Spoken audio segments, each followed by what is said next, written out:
My beloved child, stop for a moment and let these words reach you today. You have moved so quickly that stillness can feel unfamiliar. Your mind has learned to jump from one concern to another. There is always something waiting, a message, a responsibility, a question, a fear you have not had time to name.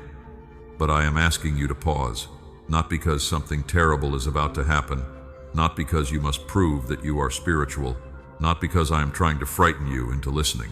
I am asking you to stop because you have spent too much time minimizing what you just came through. My beloved child, what you did mattered. You kept going when your strength was lower than anyone knew. You carried responsibilities while your heart was tired. You made decisions while part of you wanted to disappear from every demand. You did not do this perfectly. You questioned me. You became frustrated. You had moments when hope felt thin and prayer felt difficult. Still, you remained. You remained present with your life. You remained connected to truth. You did not let one painful season make every decision for you.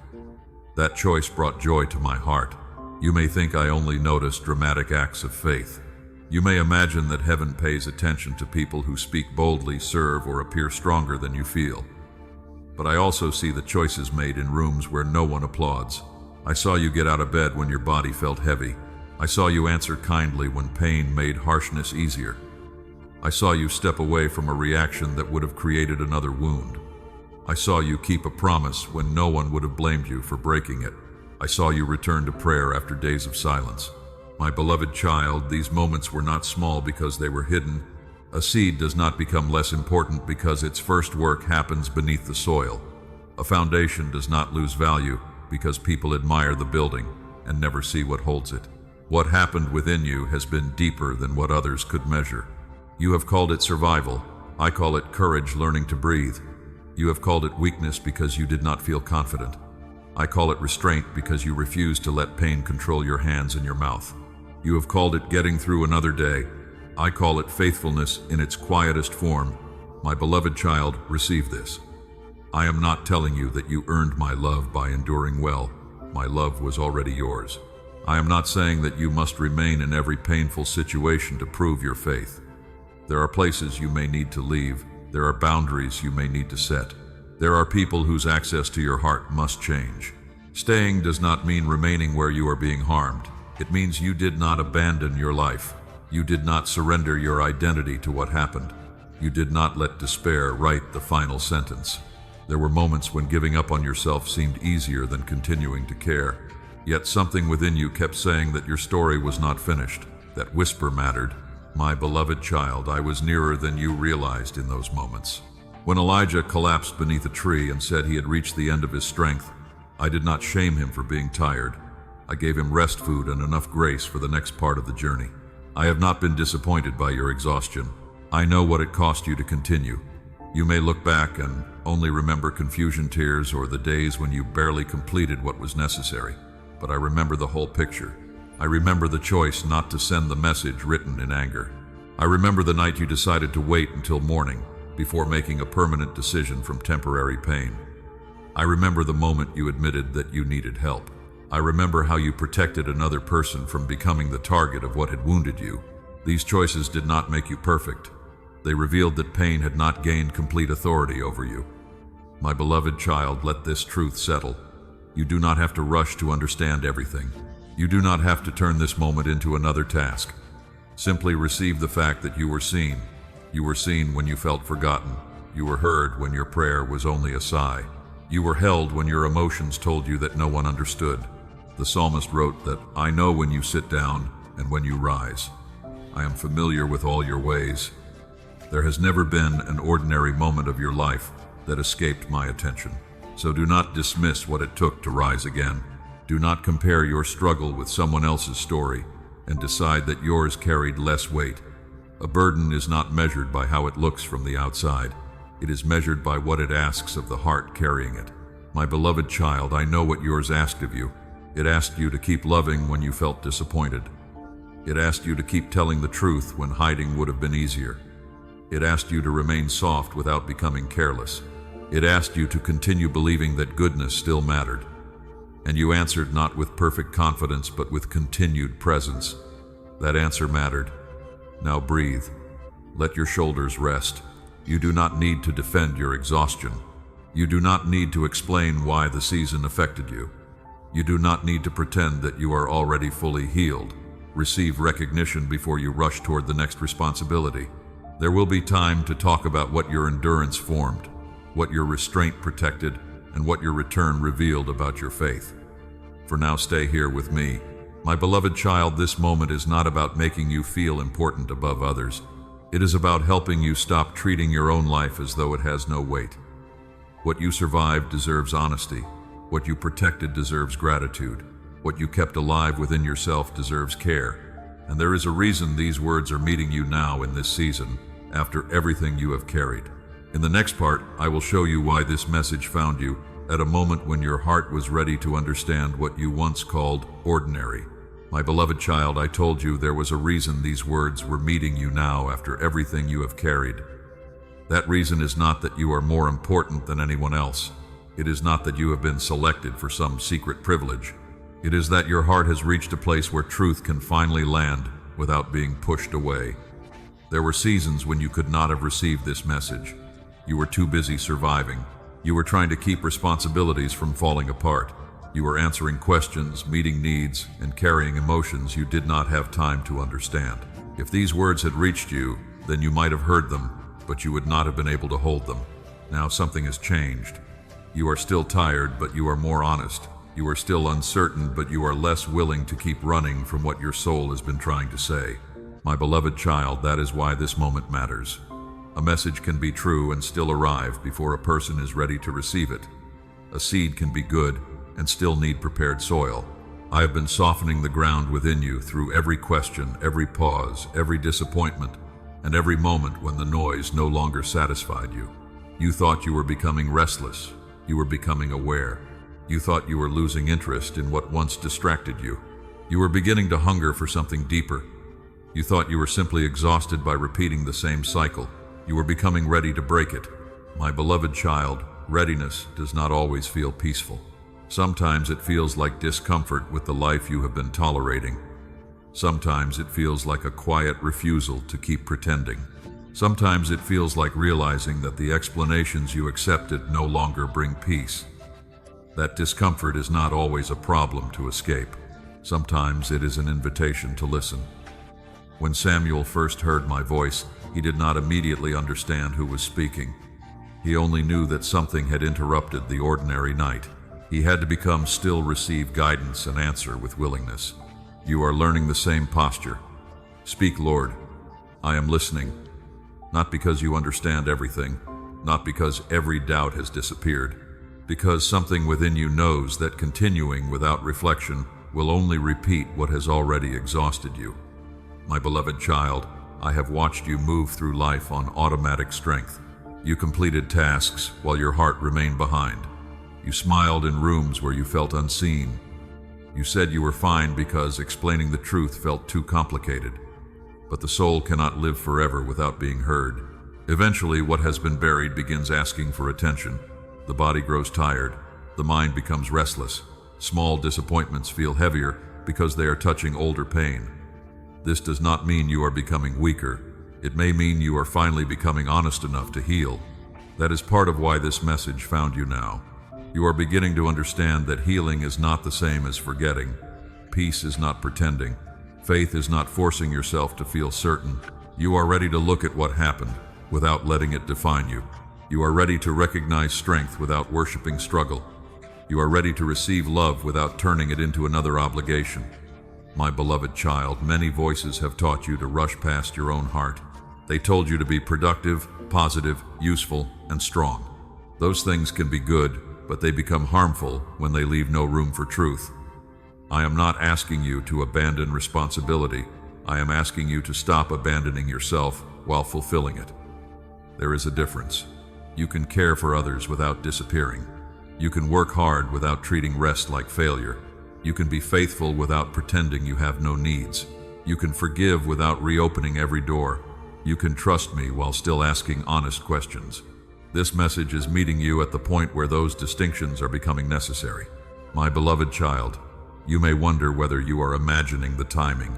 You may ask whether these words feel personal only because you are searching for meaning. Do not be afraid of that question.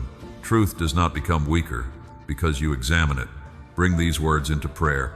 Compare them with my character. Let them sit with you. Notice whether they produce humility, clarity, peace, and a desire to live more honestly. I do not ask you to believe every emotional sentence you hear. I ask you to recognize what agrees with truth. You are seen. Your life has weight. Your quiet choices matter. Your exhaustion deserves care. Your pain does not own your identity. These are not flattering ideas designed to make you feel important.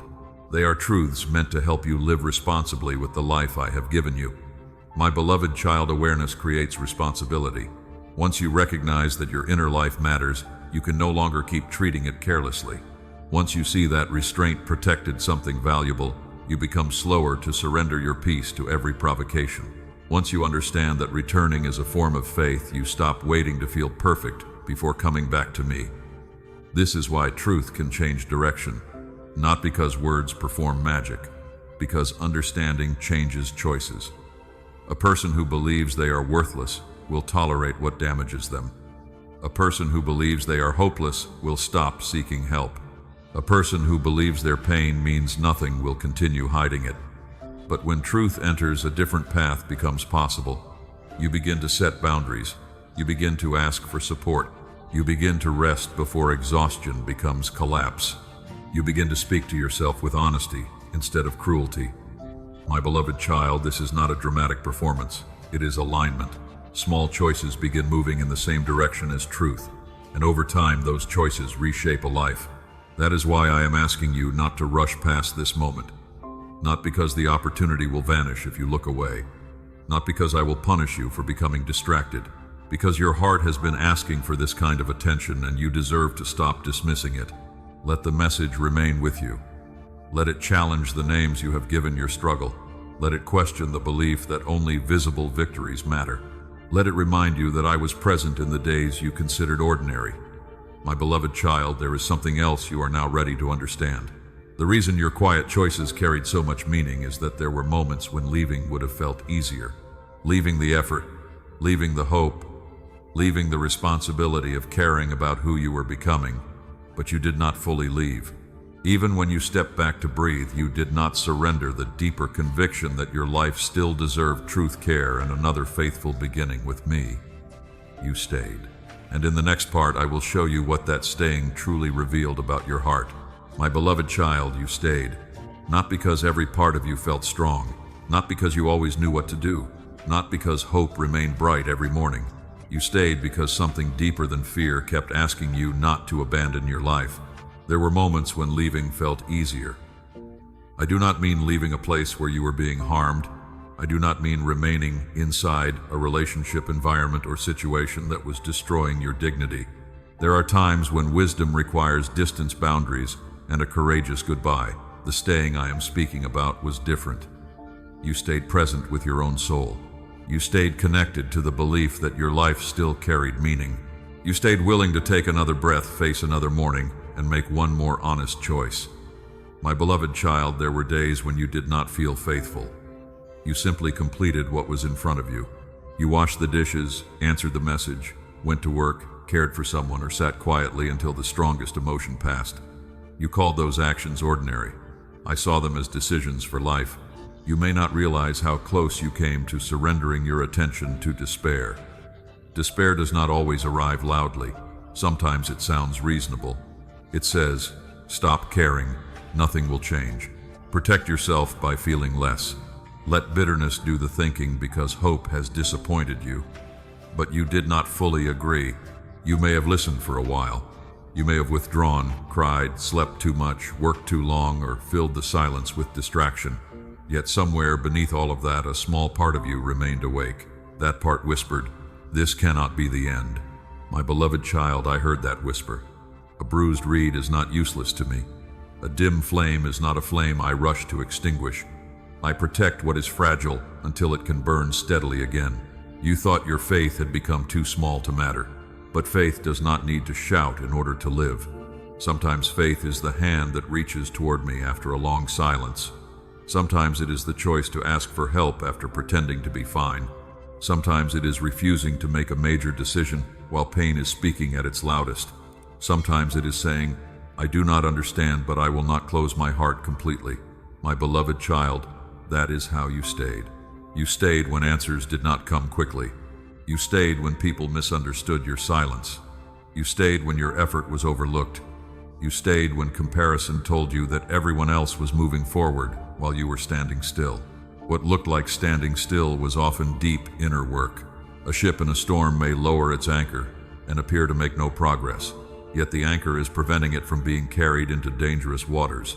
There were seasons when your progress looked like staying anchored. You did not reach the destination. You did not solve every problem. You simply refused to let the storm decide where you would end up. My beloved child, do not be ashamed of the times when all you could do was hold your position.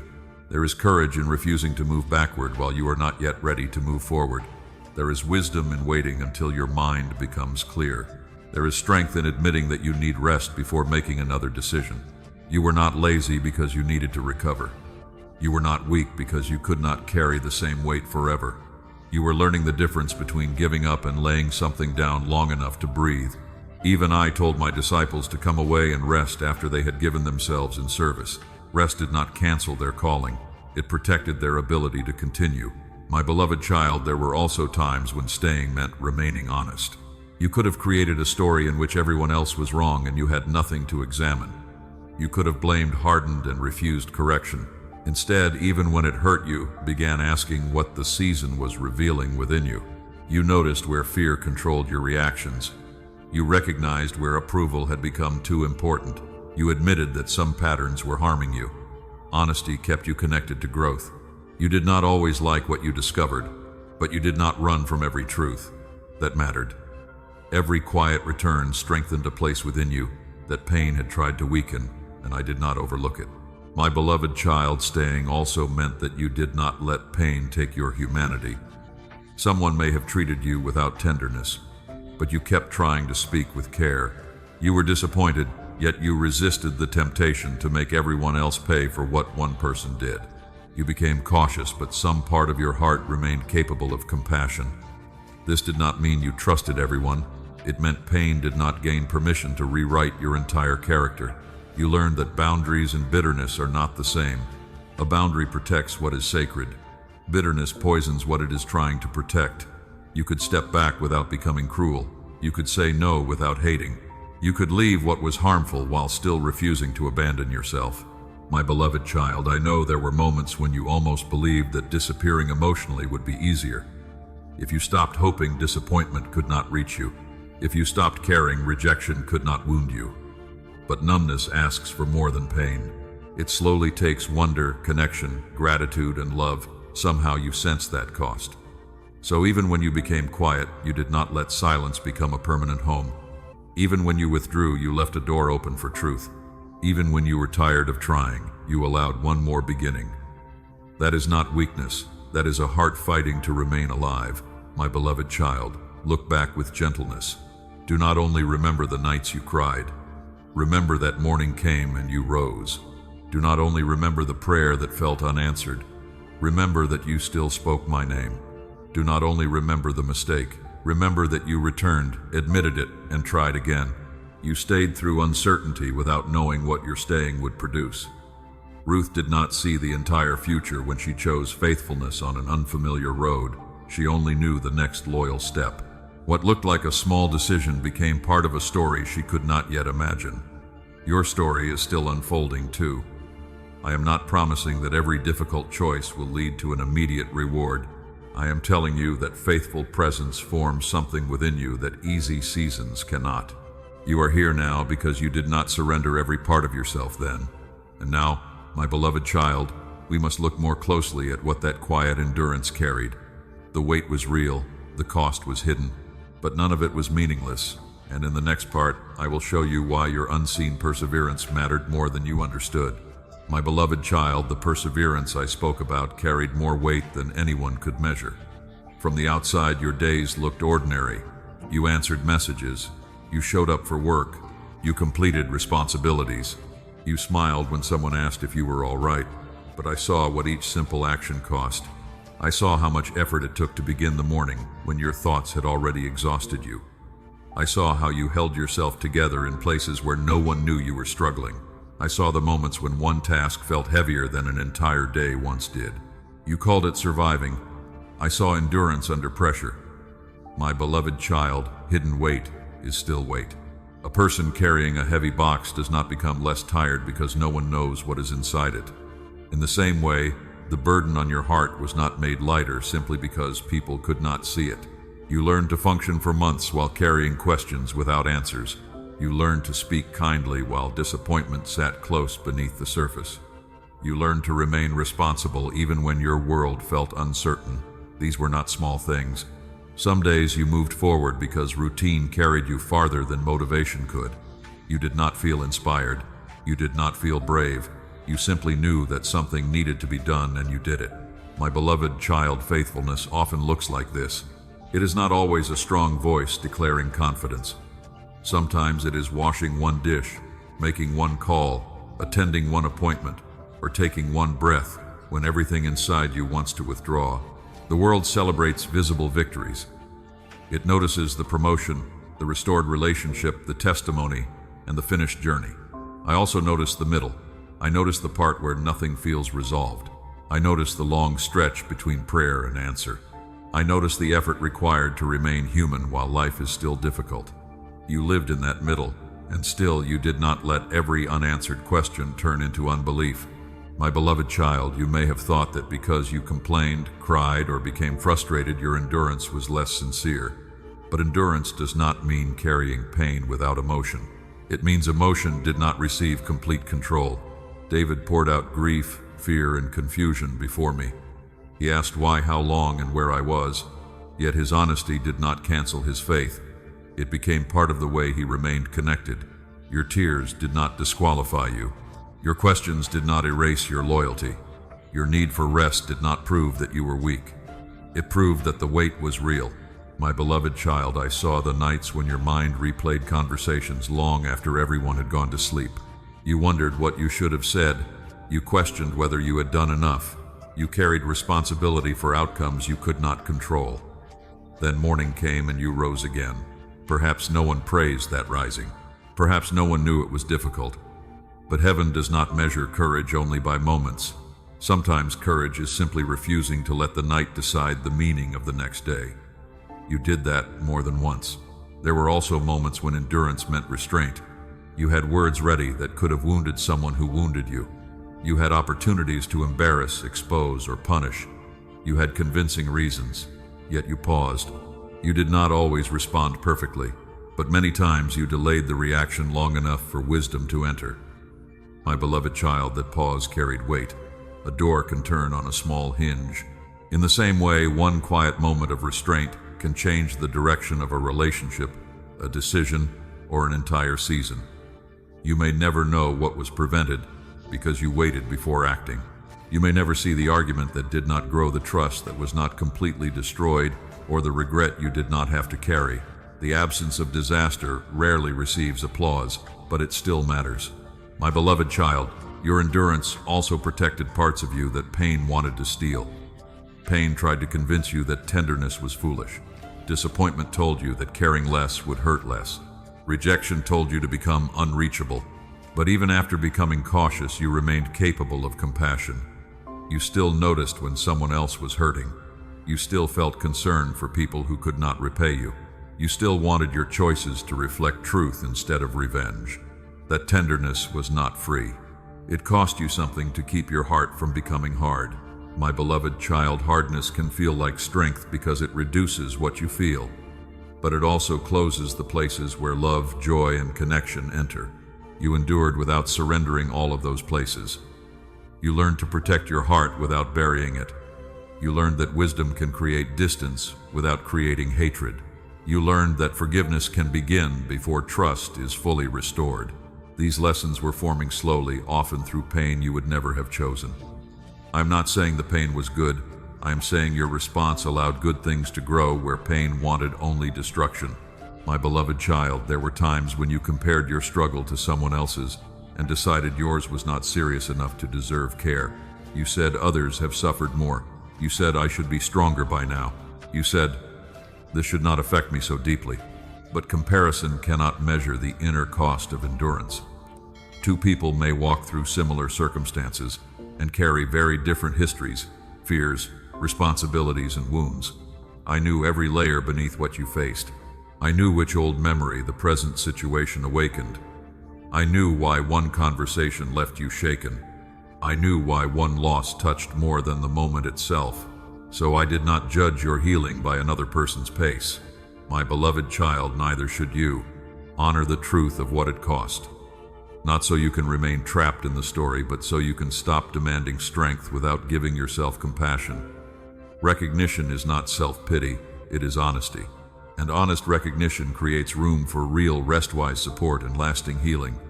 You carried weight for a long time. That is why you feel tired now. Do not call the tiredness failure. Do not assume that exhaustion means your faith was weak. A bridge that has supported heavy traffic may need repair, not condemnation. Your mind, body, and heart may need care after carrying what others never saw. Receive that care without shame. My beloved child, the hidden nature of your endurance did not make it invisible to me. Every time you chose the next right action while feeling empty, I saw you. Every time you returned to truth after fear had pulled you away, I saw you. Every time you protected another person from becoming the target of your pain, I saw you. And in the next part, I will show you more clearly how heaven noticed the moments people missed, the small decisions that carried no applause but revealed the deepest parts of your heart. My beloved child, I told you that heaven noticed the moments people missed, and now I want you to understand how closely those moments were seen.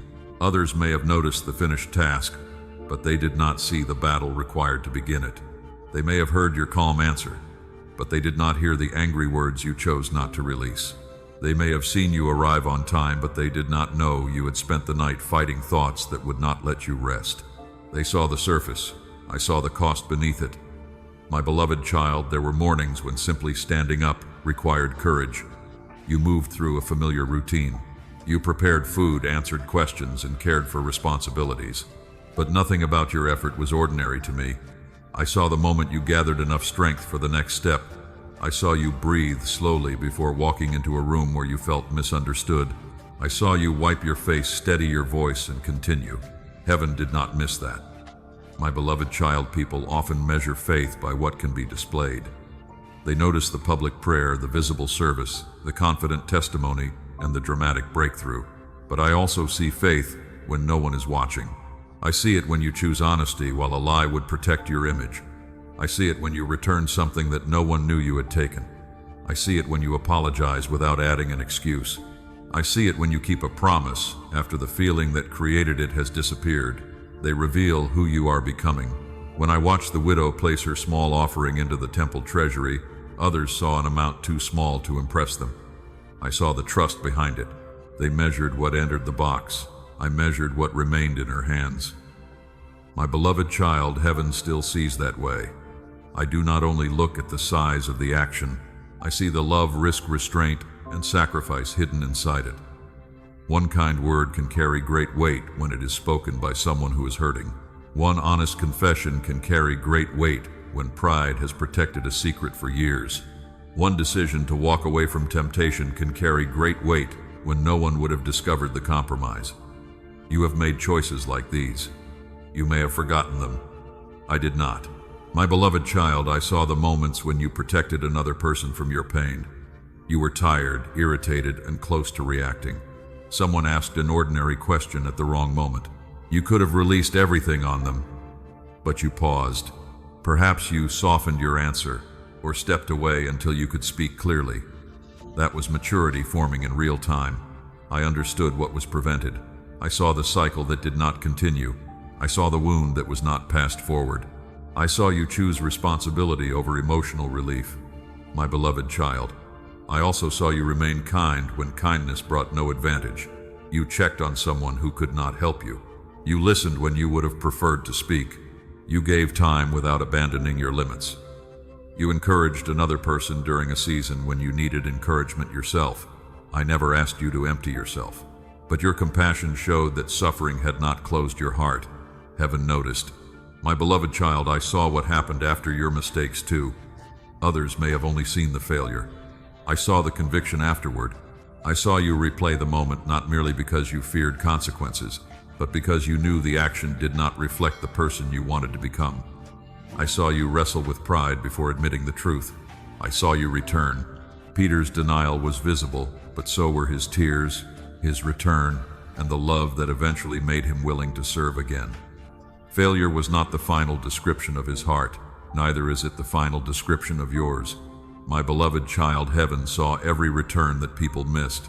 The prayer whispered after weeks of distance. The Bible opened after shame told you to stay away. The honest conversation you finally entered. The appointment you scheduled because you admitted you could not heal everything alone. The boundary you established after years of exhaustion. These were small movements toward life, but small turns can redirect an entire road. My beloved child, I saw you choose truth when appearance would have been easier. There were times when you could have pretended to be fine. Instead, you admitted that something was wrong. There were times when people expected a quick answer. You said you needed time. There were times when guilt demanded that you say yes. You answered no because peace, health, and integrity required it. Not everyone understood. Some thought you had changed, and in one sense, they were right. You were changing. You were learning that love without truth becomes resentment. You were learning that service without limits becomes bitterness. You were learning that peace cannot grow where you continually betray your own conscience. Heaven saw that learning. My beloved child, do not confuse invisibility with insignificance. Roots are hidden, but they determine whether a tree remains standing when wind arrives. Your deepest work often happened where no one could evaluate it. You learned to question the thought that told you everything was your fault. You learned to wait before assuming rejection. You learned when exhaustion made every problem look permanent. You learned to bring your reaction to me before turning it into action. These changes were quiet, but quiet transformation is still transformation. My beloved child, there were also private battles you did not win every time. I saw that too. I saw the days when fear returned. I saw the habit you resisted and then repeated. I saw you become discouraged because progress did not move in a straight line. But I also saw that failure no longer felt comfortable. You did not settle there as easily as before. You recognized the pattern sooner. You returned more honestly.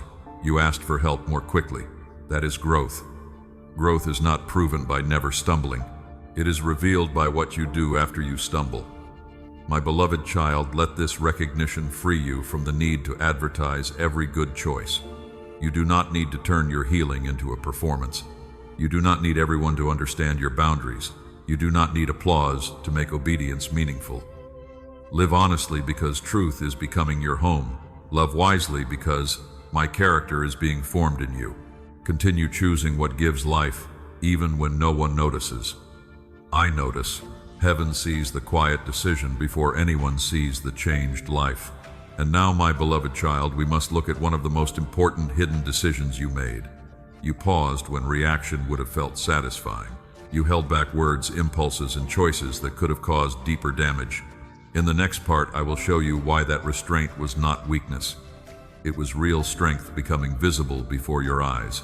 My beloved child, I told you that the moments you held back words, impulses, and reactions revealed something important.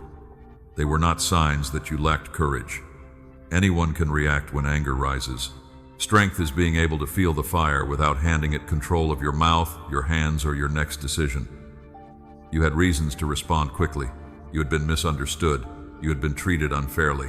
There were moments when one sharp sentence could have made another person feel what you were feeling. But you paused. My beloved child, that pause mattered. The world often confuses reaction with confidence. It celebrates the person who always has the final word, exposes every offense, and refuses to let anything pass unanswered. But not every response is strength. Sometimes the loudest reaction comes from the deepest insecurity. Sometimes the need to win an argument is really the fear of being unseen. Sometimes revenge calls itself justice because pain wants permission to hurt someone back. You began learning the difference. You did not always succeed. There were times when frustration escaped. There were words you wished you could retrieve. There were reactions that showed you how much healing was still needed. I saw those moments. but I also saw what happened next. You became more aware. You recognized the feeling sooner. You noticed the tension in your body, the speed of your thoughts, and the urge to act before understanding. That awareness created space, and inside that space, my beloved child's strength began to grow. Proverbs teaches that a person who rules their spirit is stronger than one who conquers a city. Controlling territory may impress people, but governing your own reactions requires a victory that happens within. You were learning that victory. When someone provoked you, you began asking whether the response would reflect truth or merely release pressure. When a message upset you, you waited before answering. When an old wound was touched, you learned not to treat the present person as though they were every person who had hurt you before. That was not passivity. That was maturity. My beloved child, restraint does not mean allowing people to mistreat you.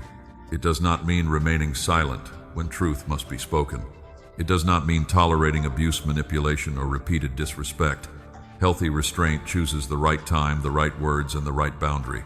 It does not bury truth. It refuses to deliver truth through uncontrolled anger. There were moments when you walked away from a conversation because you knew continuing would only create more damage. But I knew what was happening within you. You were giving your nervous system time to settle.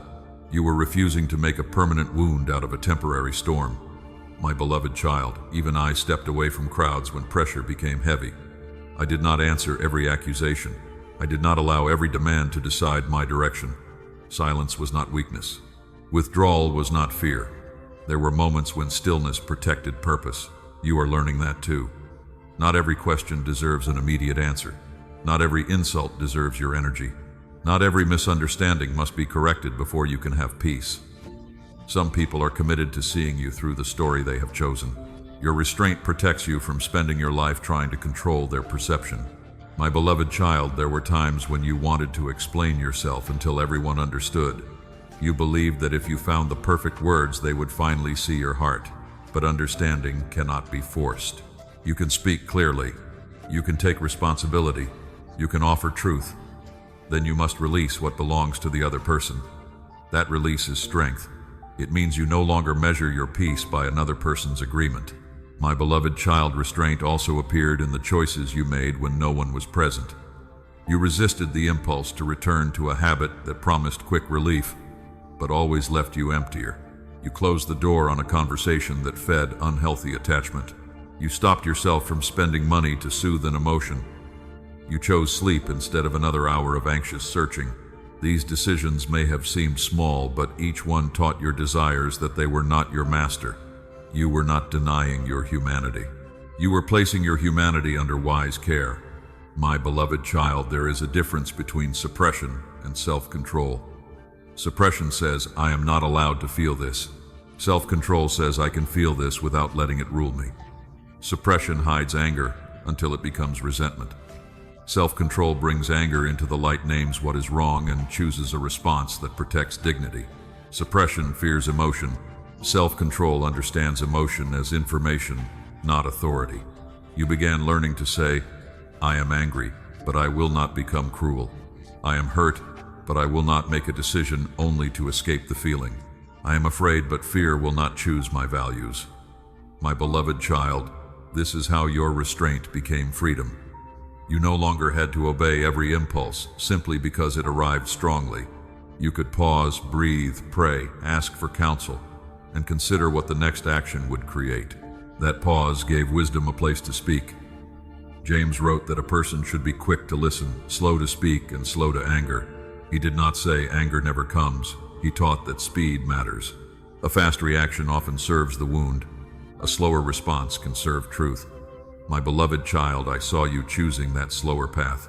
I saw you rewrite the message before sending it. I saw you wait until your tone matched your intention. I saw you decide that a private correction was better than public humiliation. I saw you refuse to use another person's weakness as a weapon during conflict. These were acts of strength. They protected your integrity even when the relationship remained difficult. My beloved child, restraint may not give you the immediate satisfaction of retaliation. It may feel unfair when another person never understands what you could have said or done, but peace built through integrity lasts longer than relief built through revenge. You do not have to win every moment to protect your future. Sometimes the strongest choice is allowing the moment to pass without becoming someone you will later regret.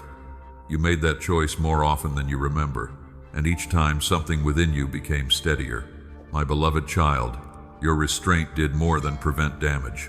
It revealed that pain had not gained complete ownership of your character. You still had a choice, you still had a conscience, you still cared about the kind of person you were becoming. That is real strength. But restraint alone was not the end of the work. You could hold back the harsh word while bitterness continued growing quietly beneath the surface. You could avoid revenge while secretly rehearsing the offense every day. So in the next part, my beloved child, I will show you how you refuse to let bitterness become your permanent home, even after pain gave you many reasons to harden. My beloved child, I told you that restraint could stop a harmful reaction, but there was another battle happening beneath the surface. You could hold back the words and still replay them in your mind. You could walk away from the argument and continue carrying it for days. You could avoid revenge and still let resentment shape the way you saw people. That is how bitterness often begins. It takes one wound, then another, and begins building a home inside the heart. My beloved child, you had reasons to become bitter. You were disappointed by people you trusted. You gave patience and received silence. You showed loyalty and were met with inconsistency. You tried to explain your heart, yet some people only heard what supported the story they had chosen about you. Pain like that can make bitterness feel justified. It says, you have suffered enough, stop caring, stop expecting goodness. Protect yourself by becoming colder than what hurt you. But you did not fully surrender to that voice. You felt anger. There were moments when you imagined how satisfying it would be to make someone understand the damage they caused. Still, something within you resisted becoming cruel. My beloved child, that resistance mattered. Bitterness does not only remember what happened, it allows the wound to become the lens through which everything is interpreted. One person breaks trust and bitterness says no one is trustworthy. One relationship ends painfully, and bitterness says love is always a trap. One season disappoints you, and bitterness says hope is foolish. You realize that pain was trying to turn a chapter into the entire story. My beloved child, refusing bitterness did not mean pretending the offense was small. It did not mean calling wrong behavior acceptable. It did not mean restoring trust before change had been demonstrated. Forgiveness and access are not the same. You can release the desire to punish while still maintaining a boundary. You can pray for someone and still decide they are no longer safe enough to stand close. You can stop carrying hatred without returning to the place where the wound was repeatedly created. Joseph understood betrayal deeply. His brothers sold him, lied about him, and left him to live with consequences he did not choose. Years later, when power placed their future in his hands, he did not pretend the past had never happened. He allowed truth to come into the open. Yet he refused to use his authority to become the kind of person who had wounded him. My beloved child, that is the kind of freedom I was forming in you. You did not need to deny the pain. You needed to stop giving it permission to decide who you would become. There were days when old memories returned with fresh emotion. A song, a place, a date, or a familiar phrase brought everything back. You wondered whether healing had failed because the pain still spoke. But healing is not proved by never remembering. It is revealed by what the memory is allowed to produce. At first, the memory may have produced rage. Then slowly it began producing understanding. You saw where your boundaries had been weak. You saw how approval had kept you silent.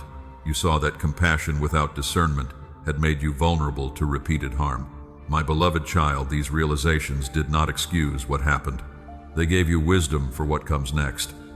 Bitterness keeps the past alive so it can keep demanding payment. Healing learns from the past so the future can be lived differently. You stopped telling the story only from the place of injury. You started asking what strength had developed, what truth had become clearer, and what pattern must never be repeated. That was redemption beginning to reshape the meaning of the wound. My beloved child, I saw the moments when you wanted to speak badly about someone, then chose restraint. I saw you stop before turning private pain into public humiliation. I saw you refuse to gather people around your anger simply so you would feel justified. You may have shared the truth with a trusted person. You may have asked for counsel or prayer. Wise support helps you heal. Repeatedly rehearsing the offense for the purpose of hatred keeps you chained to it. My beloved child, bitterness also tried to enter through comparison. You watched the person who hurt you continue as though nothing had happened. Perhaps they received opportunities while you were still repairing what their actions damaged. A voice told you that their comfort proved your pain did not matter. But justice is not measured by what you can see in one moment. You do not know another person's whole story. You do not need to monitor their life to validate your own. Your healing cannot depend on witnessing their downfall. The more you watch them, the more your peace remained tied to their choices, so you began looking away, because your life also mattered. My beloved child, you chose to invest energy in what could still grow. You returned attention to your health responsibilities, faith, and the people who treated your heart with care. You learned that release is not one dramatic decision. Sometimes it is a choice made again every morning. Today I will not rehearse revenge. Today I will not let their behavior decide my character. Today I will grieve honestly and still make room for peace. My beloved child, there were times when you thought forgiveness should happen instantly. You felt guilty because resentment returned after you had prayed. But forgiveness can be both a decision and a process. You decide that hatred will not become your master. Then you continue bringing the wound into my presence until your emotions begin agreeing with the decision. I was patient with that process. My beloved child, you refused bitterness each time you chose truth over exaggeration. You stopped saying that everyone leaves, no one cares, and nothing good lasts. You recognized those words as pain speaking in absolutes. You allowed a more honest sentence. Some people left, but not everyone. Some trust was broken, but trust can be rebuilt wisely. Something ended, but your life did not end with it. These truths reopened windows inside your heart. Light returned slowly. My beloved child, bitterness wanted to make you hard because hardness felt safer. But you discovered that a hard heart can not only block pain, it also blocks love, gratitude, wonder, and connection. You did not want the person who hurt you to keep deciding what you were able to receive, so you protected your heart without burying it. You became more discerning but not empty, more careful but not cruel, more honest but not hopeless. That is why what you did mattered. You refused to let injury become identity. You refused to let disappointment become a permanent worldview. You refused to become a copy of what wounded you. And because you resisted bitterness, something tender remained alive within you. In the next part, my beloved child, I will show you how that tenderness survived, why it was not weakness, and how keeping your heart open became one of the bravest choices you made.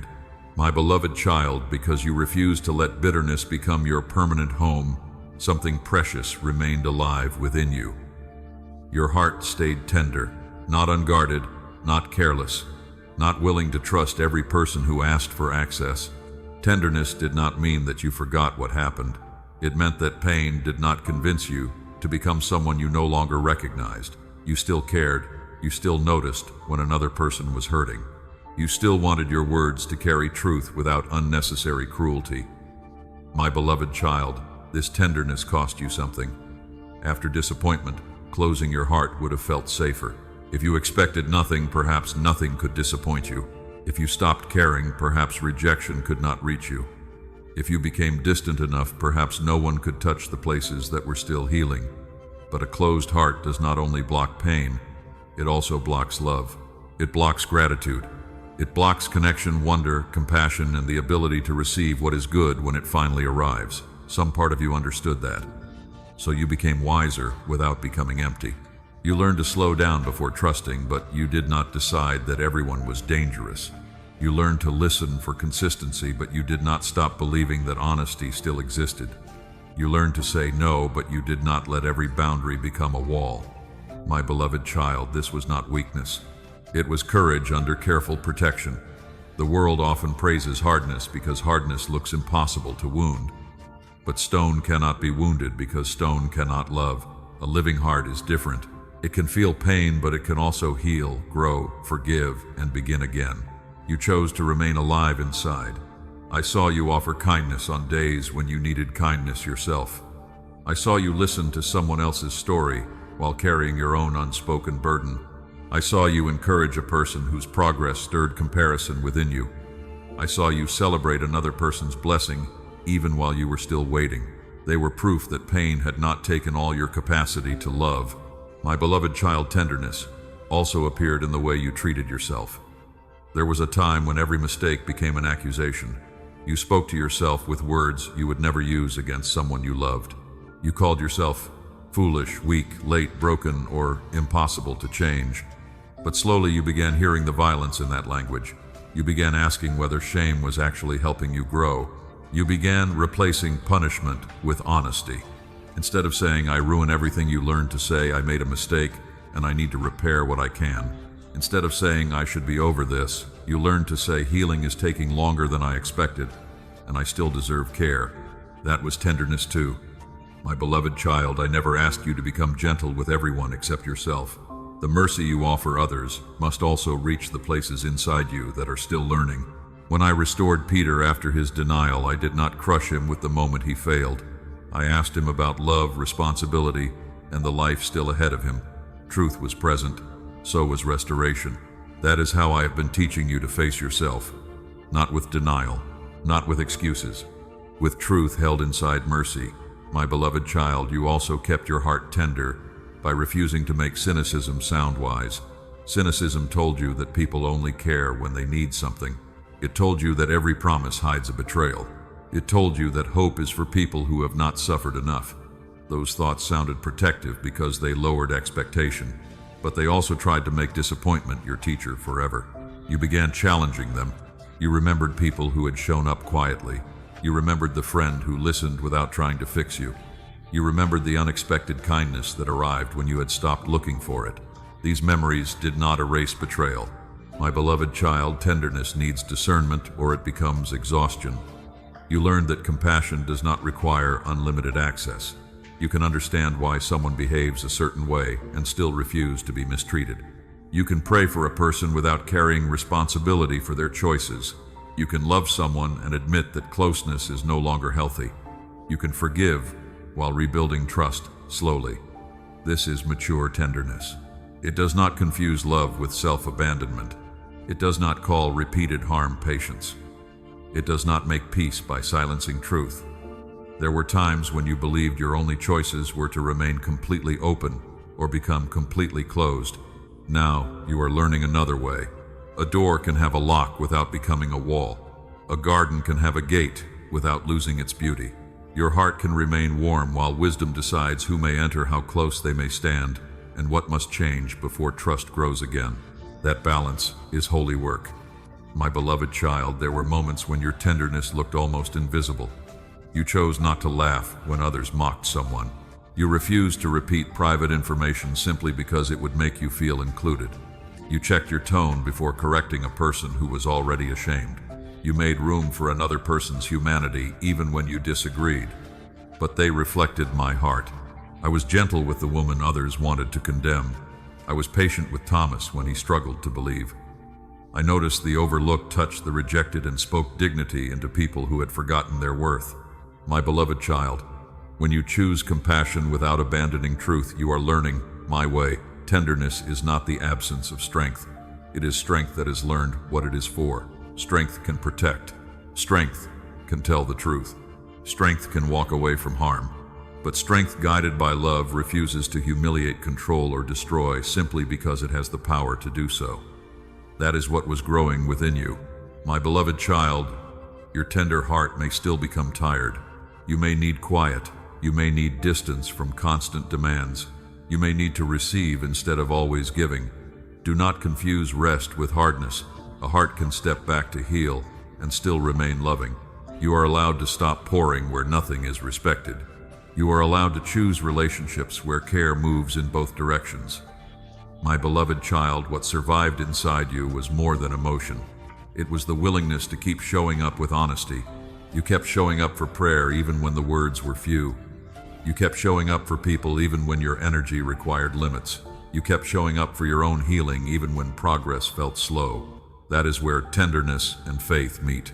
Faith is not only what you declare when you feel certain. Sometimes faith is the quiet decision to remain present, available, and responsive to life. In the next part, my beloved child, I will show you how your faith was revealed, not through constant confidence, but through the simple and courageous act of continuing to show up. My beloved child, I told you that faith and tenderness met each other in the way you kept showing up, not always with confidence, not always with clear words. Sometimes you showed up tired. Sometimes you showed up confused. Sometimes you showed up carrying questions you were afraid to say aloud. But you still came. You still turned your attention toward me. You still made room for truth even when your emotions were slow to follow.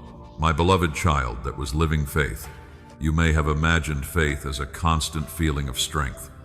You may have thought that faithful people never doubt, never hesitate, and never become weary. But faith is not proven by never feeling weak. Faith is often revealed by what you do when weakness is present.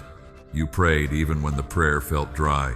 You opened scripture even when one sentence was all you could hold. You entered the room when part of you wanted to hide. You kept the appointment. You answered the difficult question honestly. You took the next step without seeing the whole road. My beloved child, showing up did not always look spiritual. Sometimes it looked like preparing breakfast after a night of tears. Sometimes it looked like going to work while your heart was still processing loss. Sometimes it looked like caring for your body when shame told you that you did not deserve care. Sometimes it looked like asking another person to sit with you because carrying everything alone had become too heavy.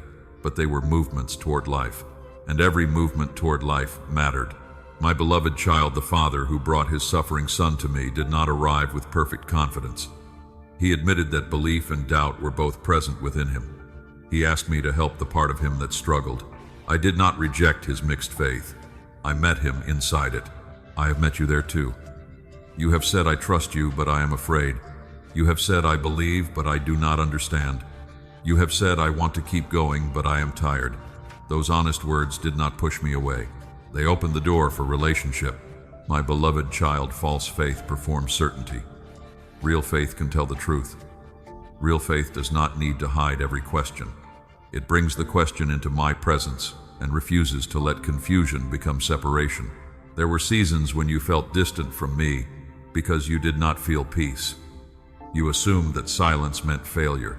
You thought that if your faith were strong enough, you would always sense my nearness. But relationship is deeper than emotion. A child can be held while sleeping and remain unaware of the arms carrying them. In the same way, there were nights when you did not feel my presence yet. I remained close. Your inability to sense me did not mean I had left.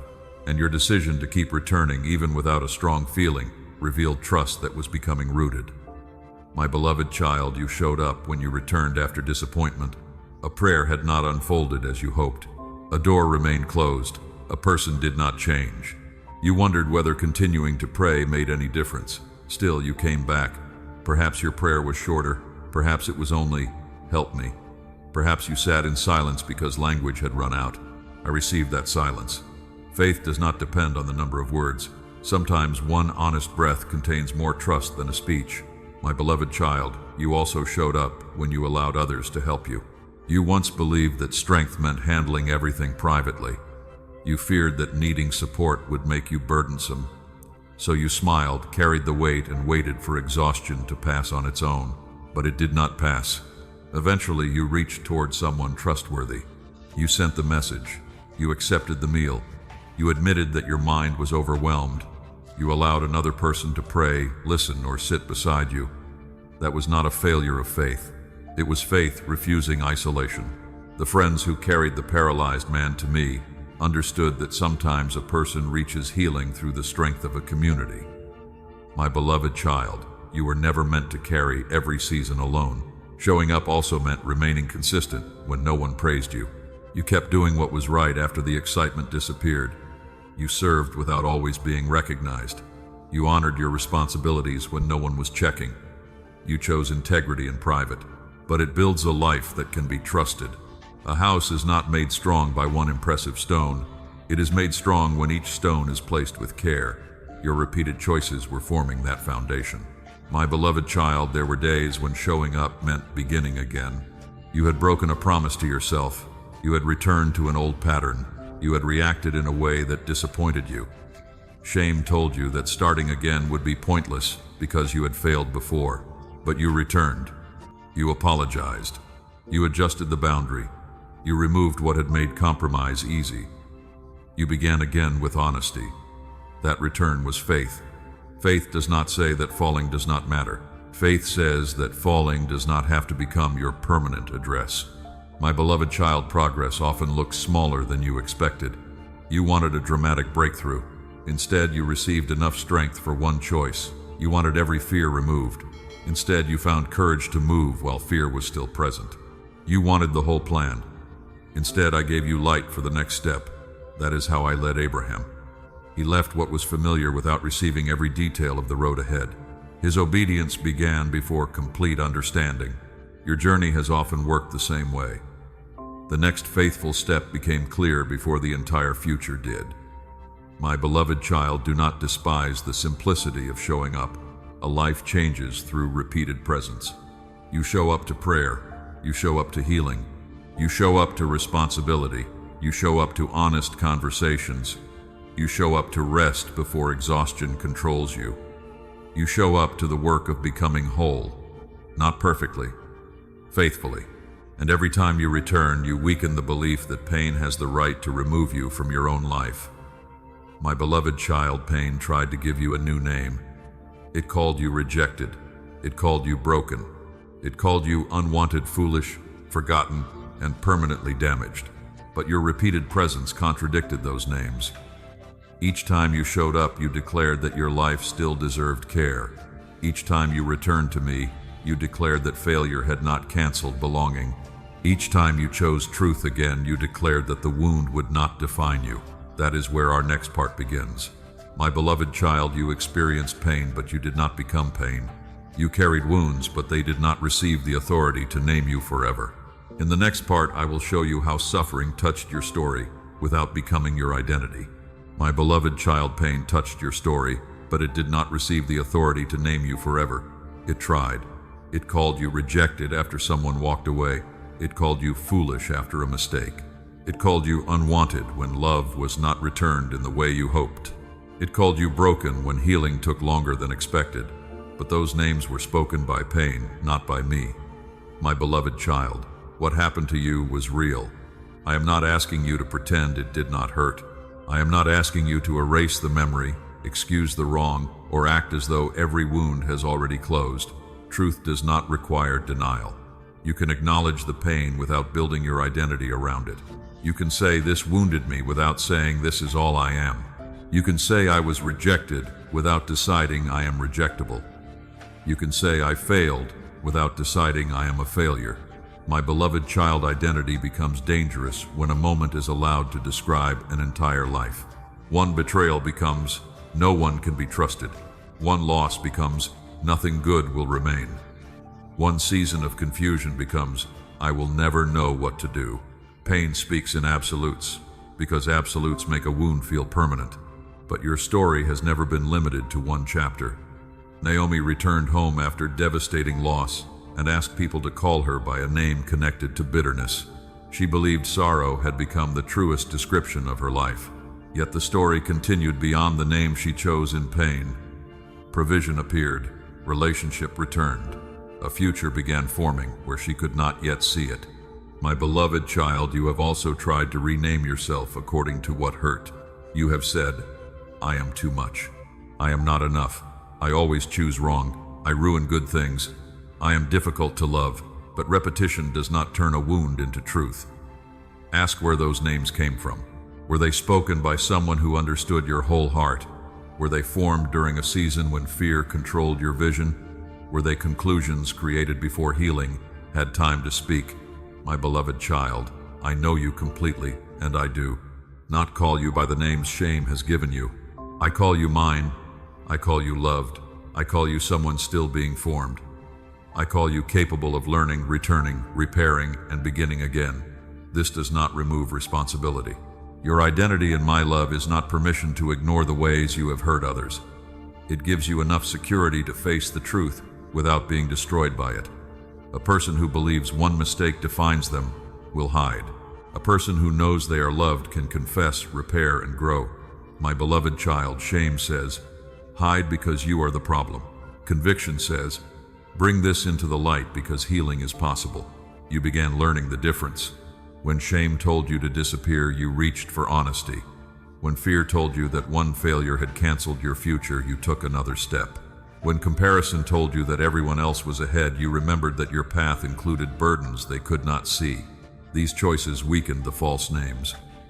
My beloved child, pain also tried to make your wound the center of every relationship. You began expecting new people to repeat old harm. A delayed reply felt like abandonment. A disagreement felt like rejection. A boundary felt like punishment. Your body remembered what your mind was trying to move beyond. I did not shame you for those reactions.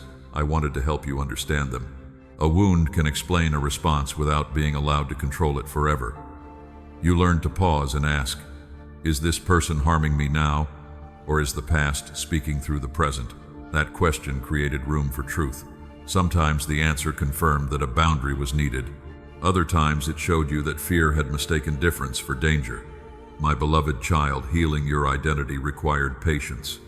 You wanted one prayer to silence every old belief. Sometimes I answered by giving you a process. You noticed the thought, you named it, you tested it against truth. You chose a different response. Then you repeated the work when the thought returned. This may have felt slow, but slow renewal is still renewal. A damaged wall is not restored by painting over the crack. The weak place must be examined, repaired, and strengthened. That is what was happening within you. My beloved child, the wound may remain part of your testimony, but it does not have to become your throne. Pain can inform your wisdom without ruling your future. It can teach you what needs protection. It can reveal where support is necessary. It can deepen compassion for people carrying struggles they cannot explain. But pain must not become the voice you obey above all others. You are more than what you survived. You are also what you chose afterward. You are the boundary you finally set. You are the apology you offered. You are the help you accepted. You are the kindness you protected. You are the truth you returned to after fear had pulled you away. My beloved child, I saw you begin separating your worth from other people's responses. Someone's inability to love you well did not prove that you were unlovable. Someone misunderstanding you did not erase the truth of your intentions. A closed door did not make you worthless. A delayed answer did not mean you were forgotten. You began to understand that people can affect your emotions without possessing the right to define your value. That understanding was freedom. My beloved child, there were still days when old names felt familiar. Familiarity can sound convincing. A thought repeated for years may feel more natural than truth received recently. Do not confuse what is familiar with what is accurate. Continue answering the old name. When shame says you are permanently damaged, answer, I am healing. When fear says you will always be alone, answer, this season is not the whole story. When regret says you lost every good possibility, answer, I still have choices today. When pain says become hard, answer, I can become wise without becoming cold. My beloved child, this is not empty positive thinking. It is disciplined agreement with truth. You are not denying the wound. You are refusing to worship it. You are not erasing the past. You are denying it the right to predict every future moment. You are not pretending to be whole. You are allowing wholeness to become possible. And as pain lost the authority to name you, something steady began forming beneath the surface. You became more honest, more discerning, more patient with the work of healing, more capable of standing without needing everyone to understand. My beloved child, that formation did not happen through one dramatic victory. It happened through quiet perseverance repeated across ordinary days. In the next part, I will show you how those hidden choices shaped your character, strengthened your inner foundation, and prepared you to carry what once would have overwhelmed you. My beloved child, the quiet perseverance you practiced did more than carry you through difficult days. It formed your character, not in one dramatic moment, not through a single victory everyone could celebrate. It happened slowly through choices repeated when no one was watching and nothing felt impressive. You kept telling the truth when a lie would have protected your image. You kept your word when convenience invited you to forget it. You kept returning to responsibility after disappointment drained your motivation. Those choices became part of you. My beloved child, character is often built in places that look uneventful from the outside. A tree does not announce each new ring forming inside its trunk, yet hidden growth makes it strong enough to stand beneath greater weight. Every time you chose patience instead of reacting immediately, another layer of steadiness formed. Every time you accepted correction instead of defending your pride, humility became more natural. Every time you started again, after failure, resilience grew deeper roots. You thought you were only surviving one situation at a time. I was teaching your heart how to remain anchored. My beloved child, perseverance changed the way you respond to pressure. Before, one difficult conversation could consume your thoughts for days. One closed door could make you question your future. One mistake could convince you that everything was falling apart. But slowly, you learned to pause. You learned that a strong feeling does not always describe the full truth. You learned that one moment does not have to control the rest of the day. You learned to ask, what is required of me now, instead of solving every possible outcome at once. My beloved child, you also became more honest about your limits.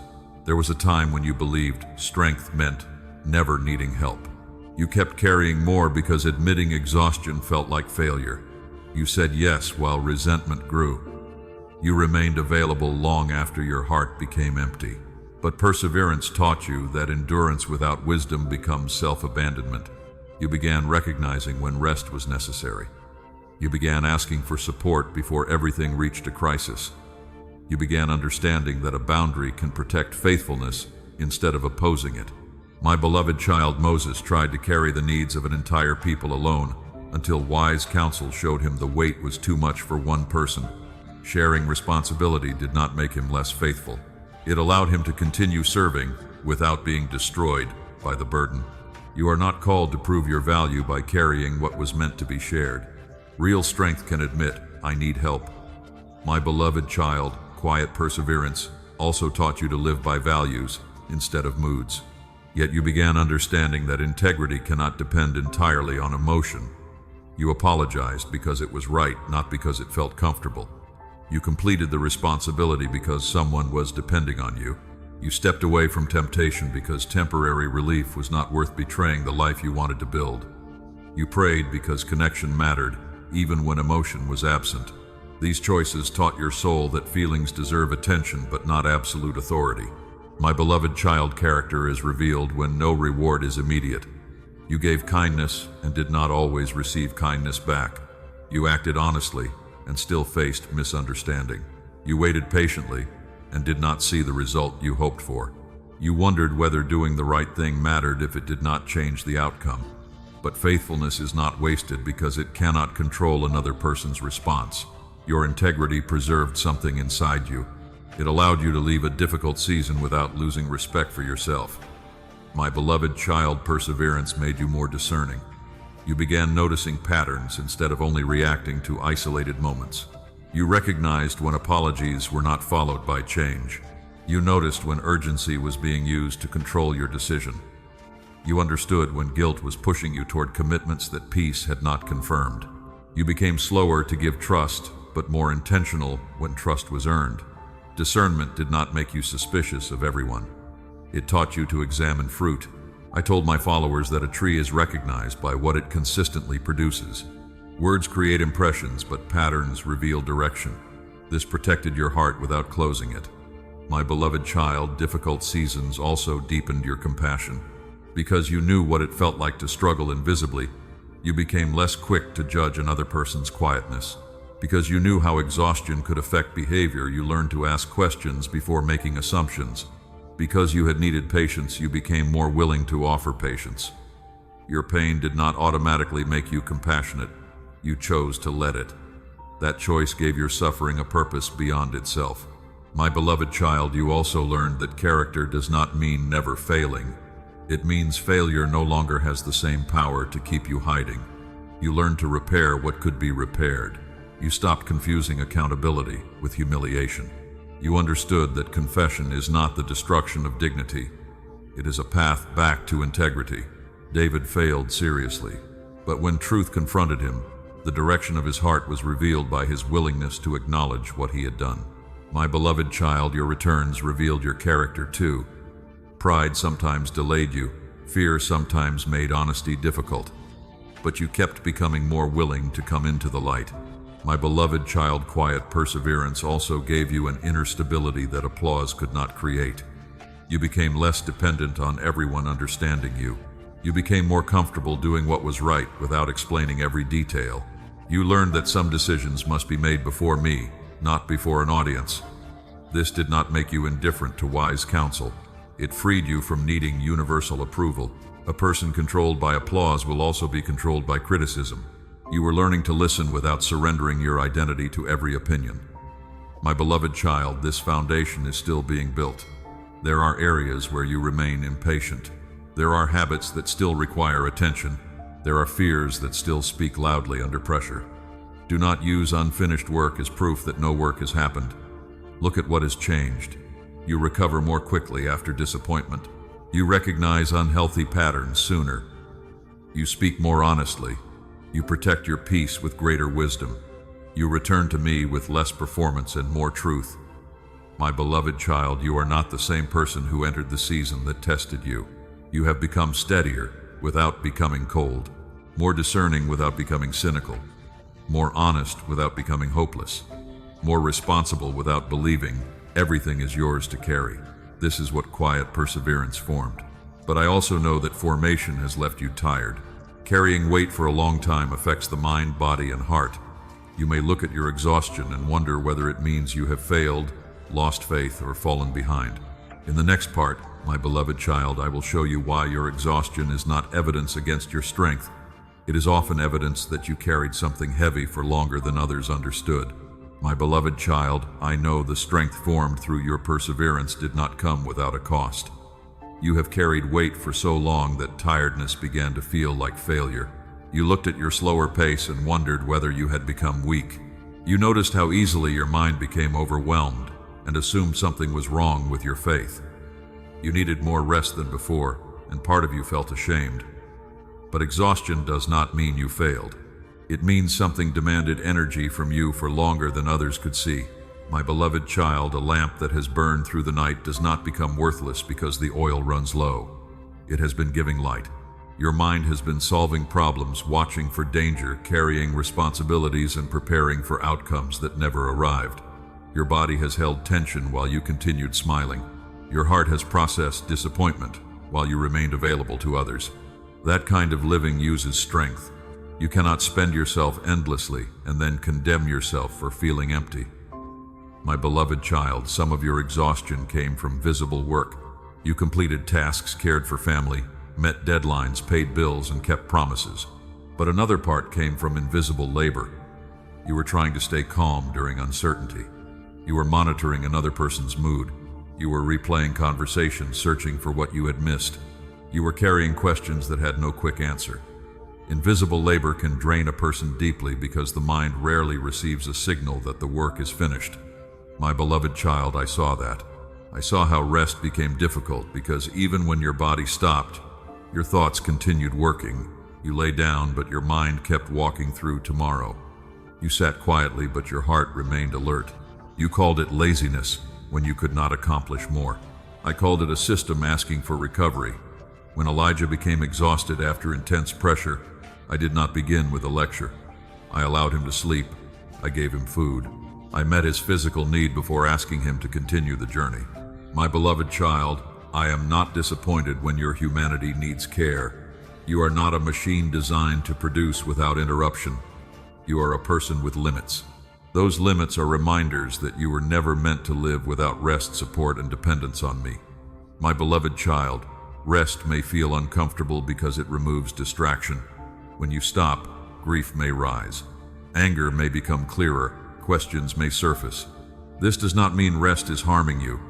It may mean the feelings finally have enough quiet to be noticed. You do not need to solve them all at once. Let them come into my presence, one at a time. My beloved child, there is a difference between rest and escape. Rest restores your ability to return. Escape keeps you disconnected from what needs attention. Rest may look like sleep, quiet, nourishing food, a walk, prayer-wise conversation, or time away from demands. Escape promises relief, but often leaves you more scattered afterward. You are learning to ask, will this help me return more whole, or will it only help me avoid what I feel? That question is wisdom. My beloved child, exhaustion can make ordinary problems feel permanent. A difficult day begins to sound like a hopeless life.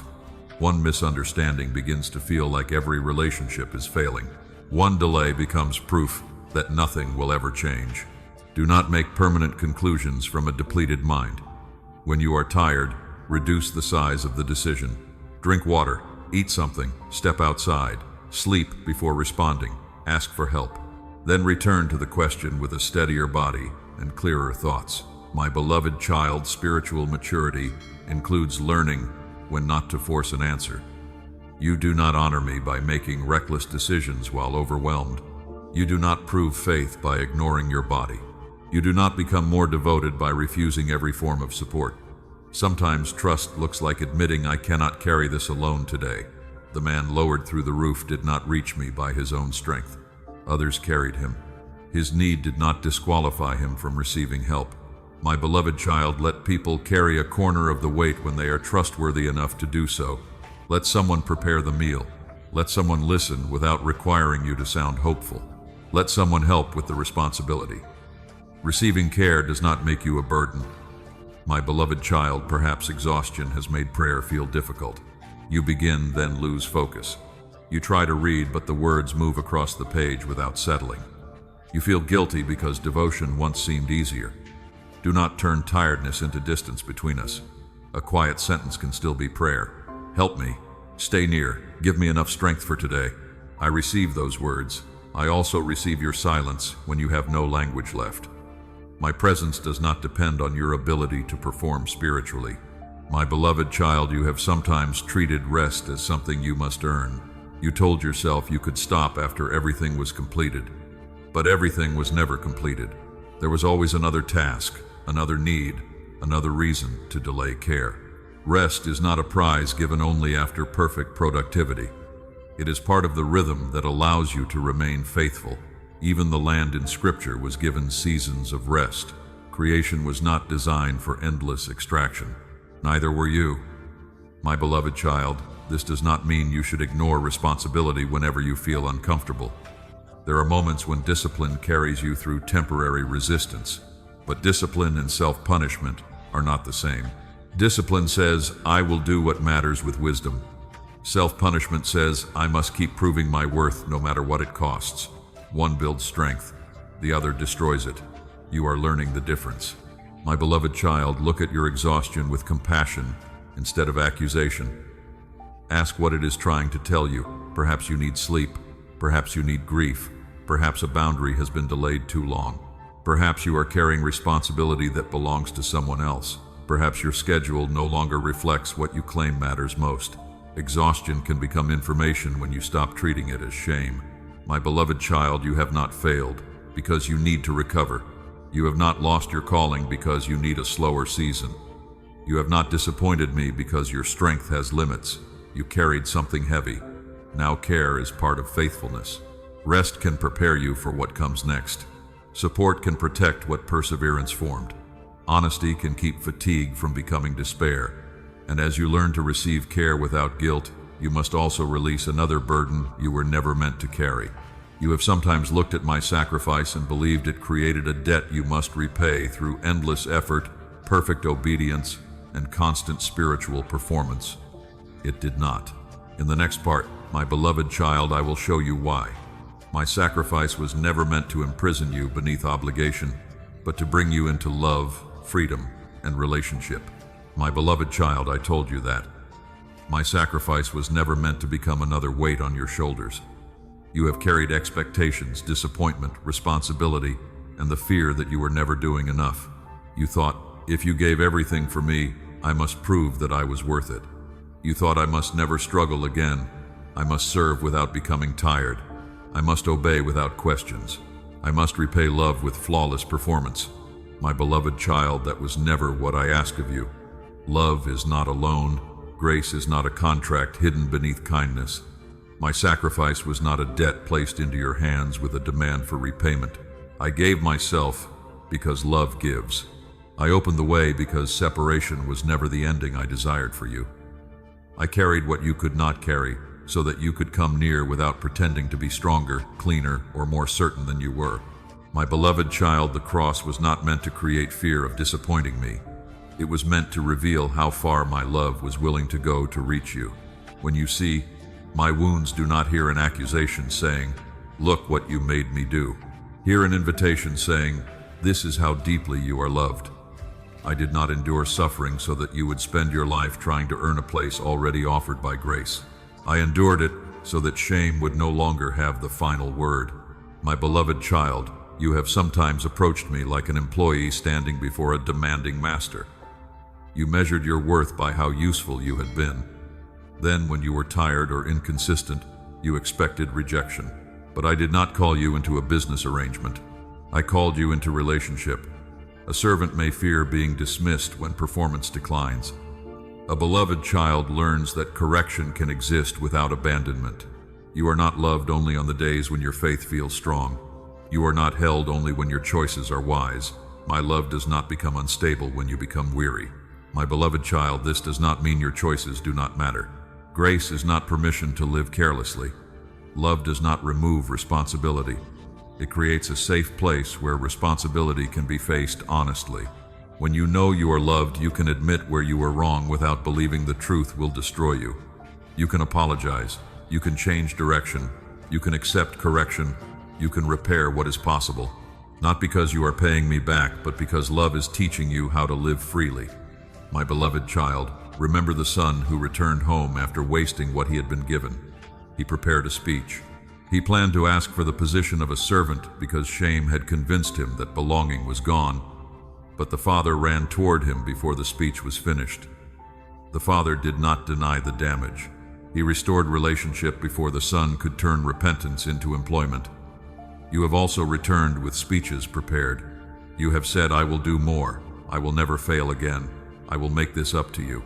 And I have been asking you to stop speaking long enough to receive the embrace. My beloved child, repentance is not a payment. It is turning back toward love. Obedience is not the price of belonging. It is what begins to grow when belonging becomes real inside you. Service is not a way to purchase my attention. It is gratitude taking practical form. Prayer is not a time card proving your devotion. It is conversation with the one who already knows your heart. My beloved child, I do not count your spiritual activity the way fear does. Fear says that one missed morning means you are drifting beyond reach. Fear says that one difficult season proves you are unfaithful. Fear says that every blessing must be earned and every hardship must mean you failed. But I look deeper. I see the exhausted person who still whispers my name. I see the distracted mind returning gently instead of giving up. I see the heart learning to trust after disappointment. I see your desire for truth, even when your habits are still being formed. My beloved child, relationship allows process. A seed does not apologize for not becoming a tree overnight. Growth takes time, nourishment, light pruning, and seasons that do not look productive from the surface. You are growing too. There are places where you need correction. There are patterns that cannot remain. But correction is not evidence that love has been withdrawn. A gardener prunes a living branch because fruit is still possible. My beloved child, stop using my sacrifice as a reason to punish yourself. Self-hatred does not honor the cross. Refusing mercy does not make you humble. Constantly reminding yourself of forgiven failure does not make you more devoted. It keeps your attention centered on your shame instead of my grace. Humility says I could not rescue myself. Gratitude says I receive what I could never earn. Faith says, because I am loved, I can rise and walk differently. My beloved child, perhaps you fear that receiving grace too freely will make you careless. But true grace does not make the heart indifferent. It makes the heart responsive. A person who believes love must be earned obeys from anxiety. A person who knows love has been given begins to obey from trust. Anxiety asks, have I done enough to keep you near? Trust says, because you are near, help me do what is right. One life is driven by fear of losing love. The other is transformed by the security of having received it. My beloved child, I want the second life for you. I want you to pray because you desire communion, not because guilt is chasing you. I want you to serve with healthy limits, not because exhaustion seems holy. I want you to give freely, not because you believe sacrifice buys favor. I want you to obey with a willing heart, not with the panic of someone trying to avoid rejection. My sacrifice opened the door to freedom.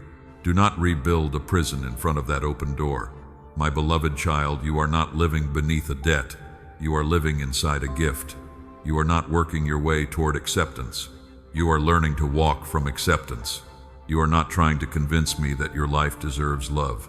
My love is teaching you that your life deserves truth, care, discipline, and hope.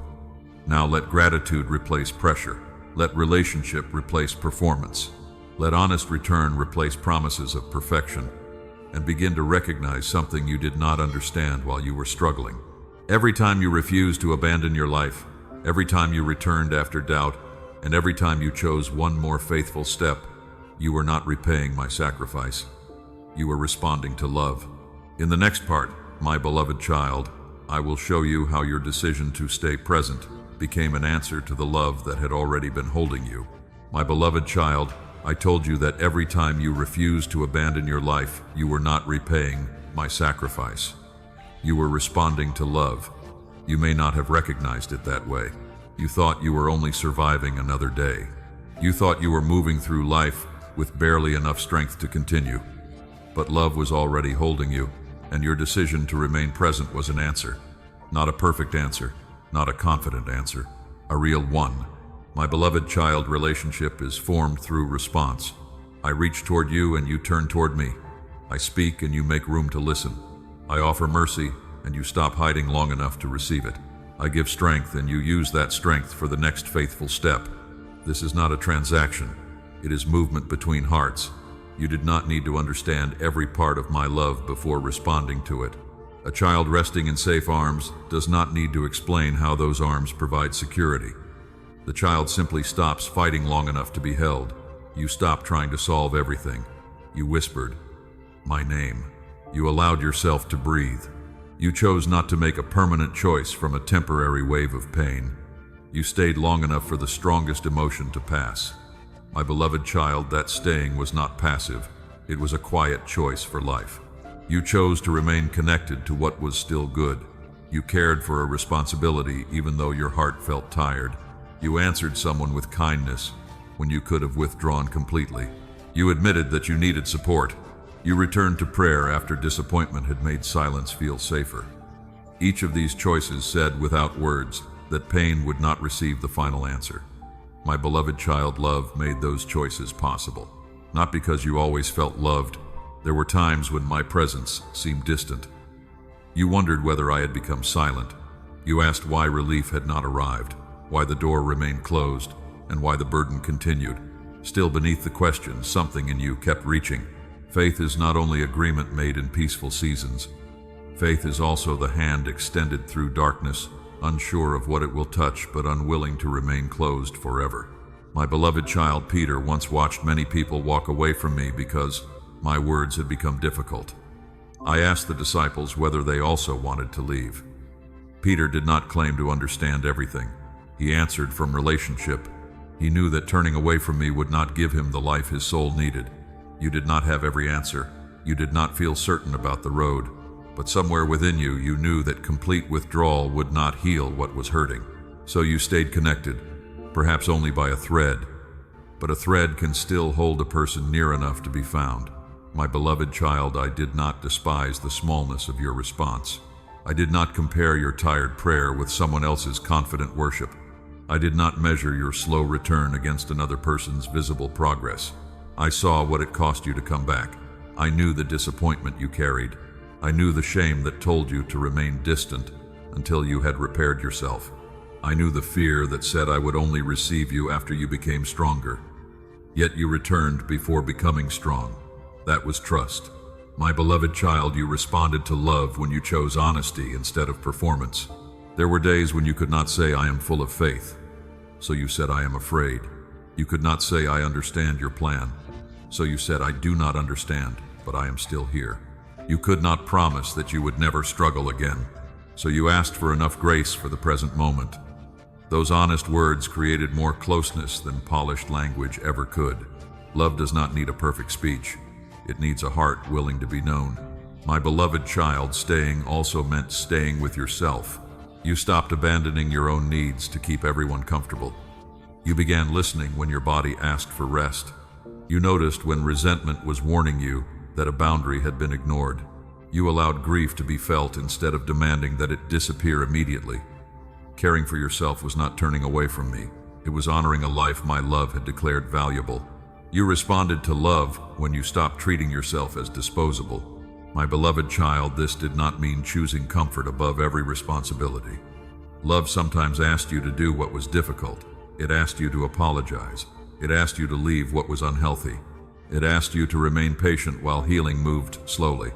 It asked you to take responsibility for choices made from fear.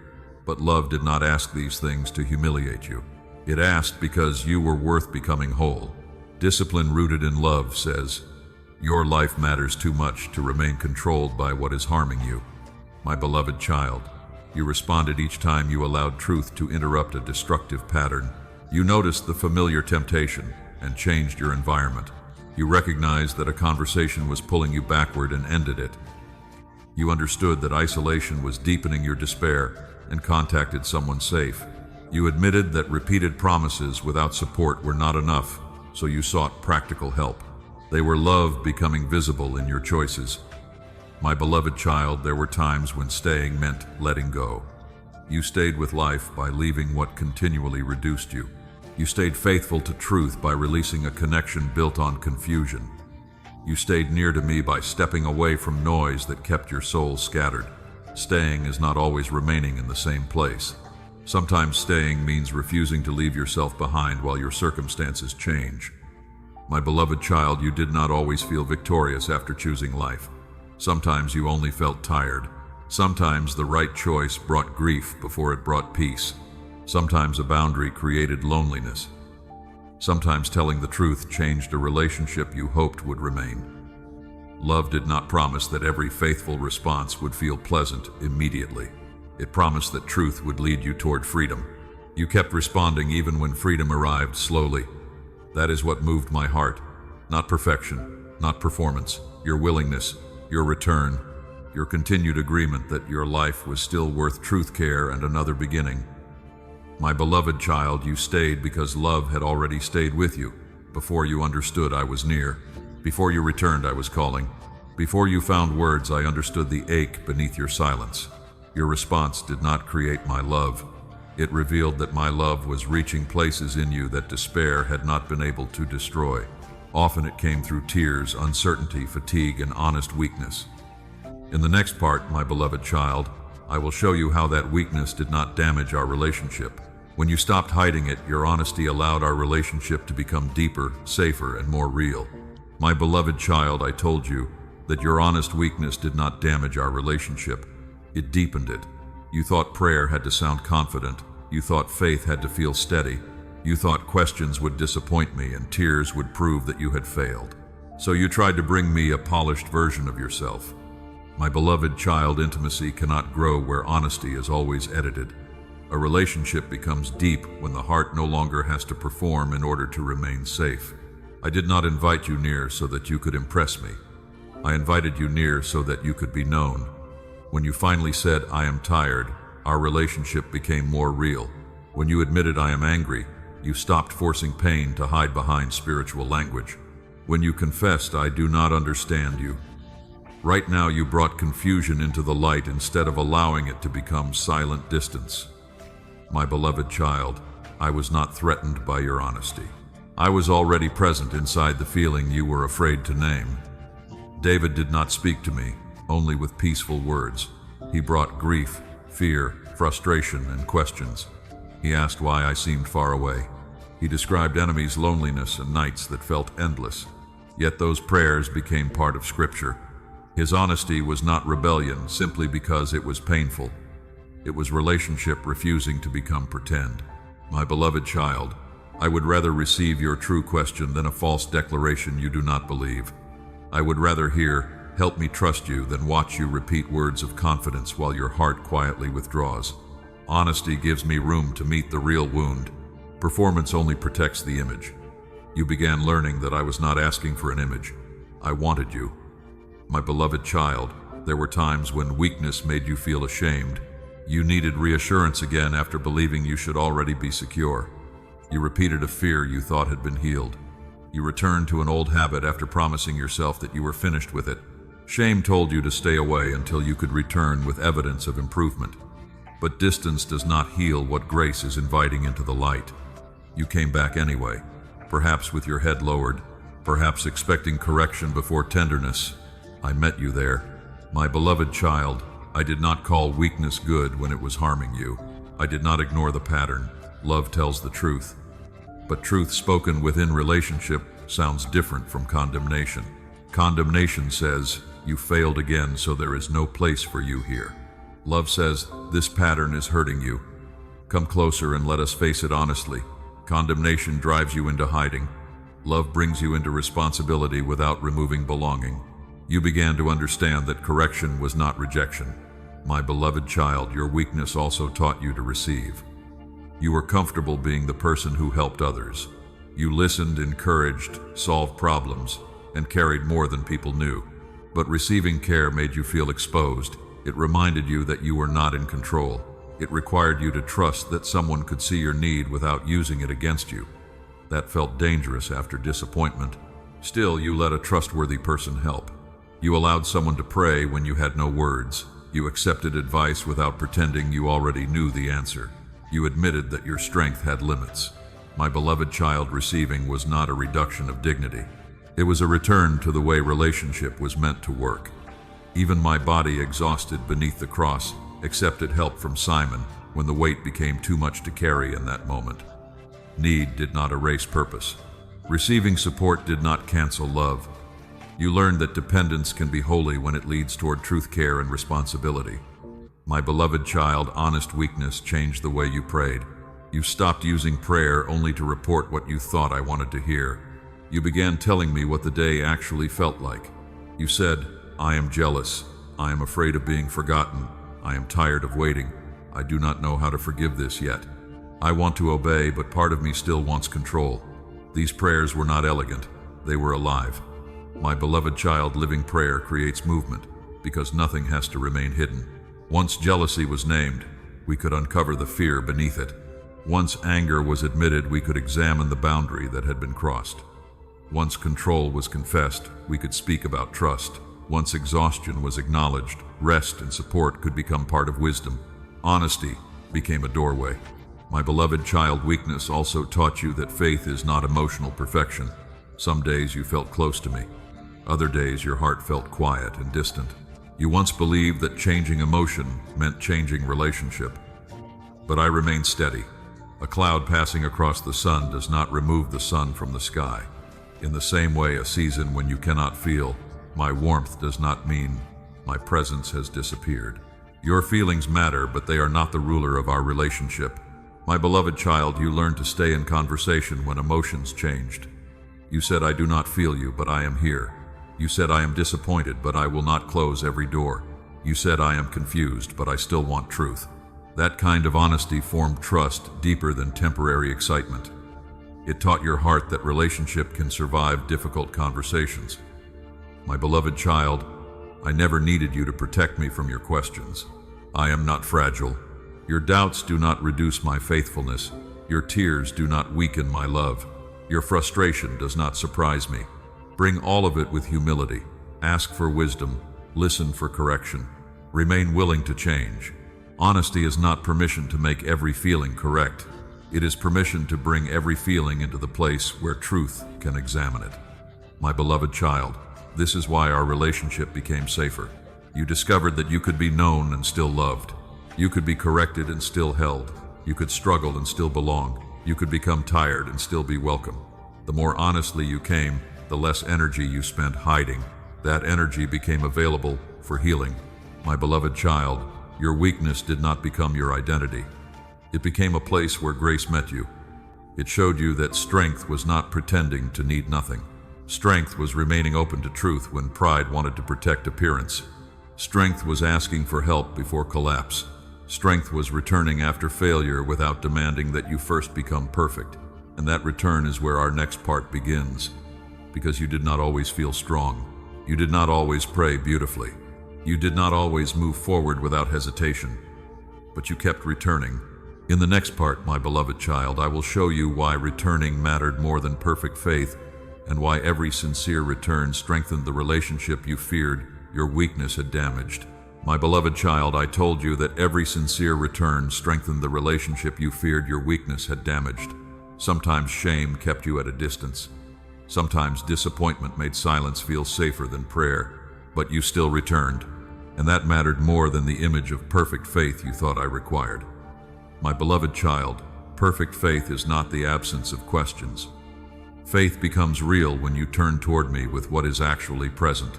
You returned with confusion. You returned with regret. You returned with only enough strength to say, "My name." A door does not need to open all at once for light to enter. Sometimes one narrow opening is enough to change the darkness in a room. Your returns were like that. Truth entered. Hope found room to breathe again. My beloved child, you often judged your return by how it felt. If you did not feel immediate peace, you assumed the prayer had failed. If the old thought returned the next morning, you wondered whether anything had changed. But return is not measured only by emotion. It is measured by direction. You may still feel afraid while moving toward truth. You may still feel ashamed while choosing honesty. You may still feel uncertain while asking for guidance. The feeling may take time to follow the decision. My beloved child, I saw the direction of your heart. I saw when you closed the distraction and sat in silence. I saw when you admitted that the choice you made was wrong. I saw when you reached out to repair what pride wanted to ignore. I saw when you stopped defending the pattern and began asking how to change it. These were returns. My beloved child, remember Jonah. He ran because he did not want the path I placed before him. Yet his story did not end with running. He turned again. His return did not erase every weakness, but it reopened the road of obedience. You have had your own moments of running. Perhaps you filled every quiet space with noise. Perhaps you avoided the conversation that required responsibility. Perhaps you stayed busy so you would not have to feel what was underneath. But eventually, truth found you, and instead of running forever, you turned.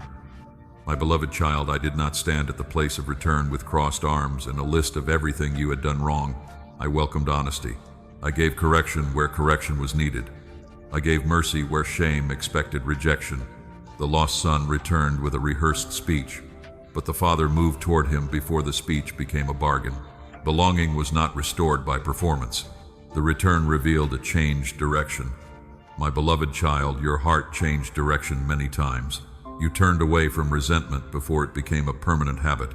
You turned away from isolation and allowed someone safe to know the truth. You turned away from the belief that one failure had canceled your future. You accepted that repair was more useful than shame. Each turn weakened the path that had been leading you away from life. My beloved child, returning also required humility. It is easier to continue pretending than to admit you are lost. It is easier to blame circumstances than to examine your own choices. It is easier to protect an image than to say, "I need help," but you became willing. You said I was wrong. You said I cannot keep living this way. You said, "Show me what I am not seeing." Humility opened places pride had kept closed. My beloved child, I did not ask you to return because I needed control. I asked you to return because distance was harming you. The farther you moved from truth, the more confusion grew. The longer you hid, the heavier shame became. The more you avoided pain, the more power it gained over your choices. Return brought things back into the light, and what enters the light can be named, corrected, and healed. My beloved child, there were returns no one else noticed. You chose not to send the message. You deleted the contact that kept pulling you into confusion. You walked past the place connected to an old habit. You made room for rest. You stopped rehearsing revenge and prayed for freedom from resentment. No one applauded, but heaven saw the turn. A small change in direction can lead to a different destination over time. My beloved child, this is why I was never asking for flawless movement. I was asking for a heart willing to be redirected. A compass can tremble before it settles north. Your faith sometimes trembled, but again and again it turned toward me. That mattered. My beloved child, do not use the time it took to return as proof that the return was worthless. Earlier honesty might have prevented some pain. Delayed obedience may have created consequences. We can face those truths without erasing grace. A late return is still a return. The thief beside me had little time left, yet his turning was received. Grace is not careless about consequences, but it welcomes sincerity. My beloved child, returning did not always mean returning to the same place. Sometimes you return to me by leaving an unhealthy environment. Sometimes you return to truth by ending a pattern others expected you to continue. Sometimes you return to your dignity by saying no. Sometimes you return to peace by releasing the need to be understood. Return is not backward movement when truth is calling you forward. My beloved child, every return taught you something about my character. You discovered that I could correct you without humiliating you. You discovered that silence had not made me disappear. You discovered that weakness had not canceled belonging. You discovered that you could begin again without pretending the past never happened. This made our relationship more secure. You learned to come sooner. You learned to hide less. You learned that confession was a doorway, not a sentence. My beloved child, I want you to keep returning. When pride rises, return to humility. When fear predicts disaster, return to what is true today. When shame tells you to disappear, return to grace and responsibility. When exhaustion makes everything look hopeless, return to rest before making conclusions. When success tempts you to believe you no longer need me, return to gratitude. This is a living relationship. It is renewed through continual turning. My beloved child, your return mattered more than perfect faith, because perfect faith was never the goal. Trust was the goal. Honesty was the goal. Relationship was the goal. A heart that comes back can be guided. A heart that comes back can be restored. A heart that comes back can learn wisdom from what happened.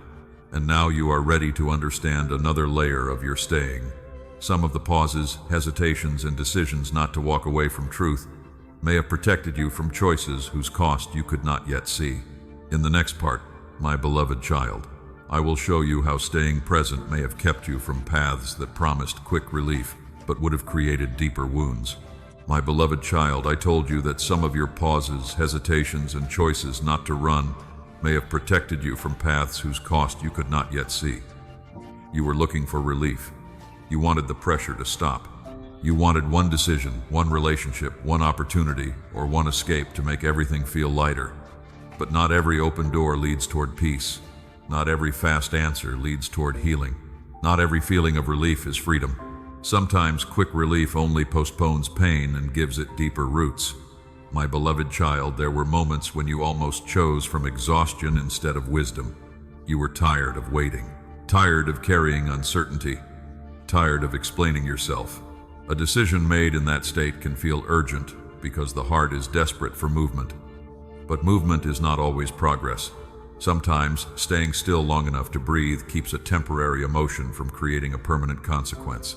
You may never know what one night of waiting prevented. You may never see the argument that did not become a broken relationship.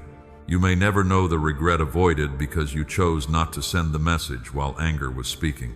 My beloved child, this does not mean every hesitation came from me. Fear can delay what courage should begin.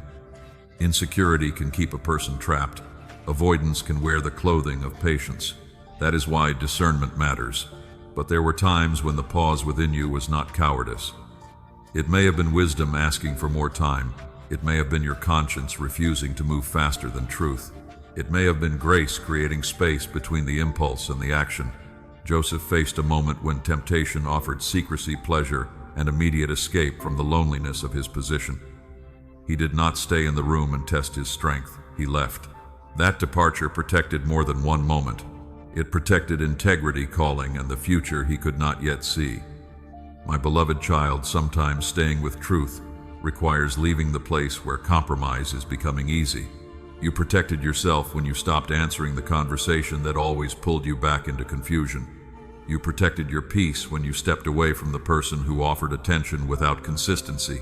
You protected your future when you refused an opportunity that required you to betray your values. But losing access to what was slowly damaging you can become a form of rescue.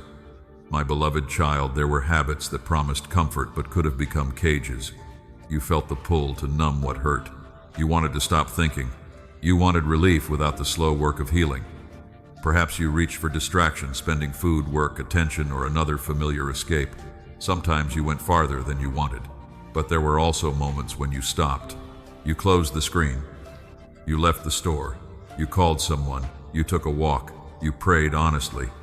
Each interruption weakened the belief that the habit was your only source of comfort. My beloved child, one interrupted pattern can protect a future you have not yet lived. A small leak ignored for years can weaken an entire house. In the same way, a coping pattern may look manageable until repeated pain gives it more authority. Your decision to interrupt the pattern early may have spared you from rebuilding much more later. Do not shame yourself for having felt the pull.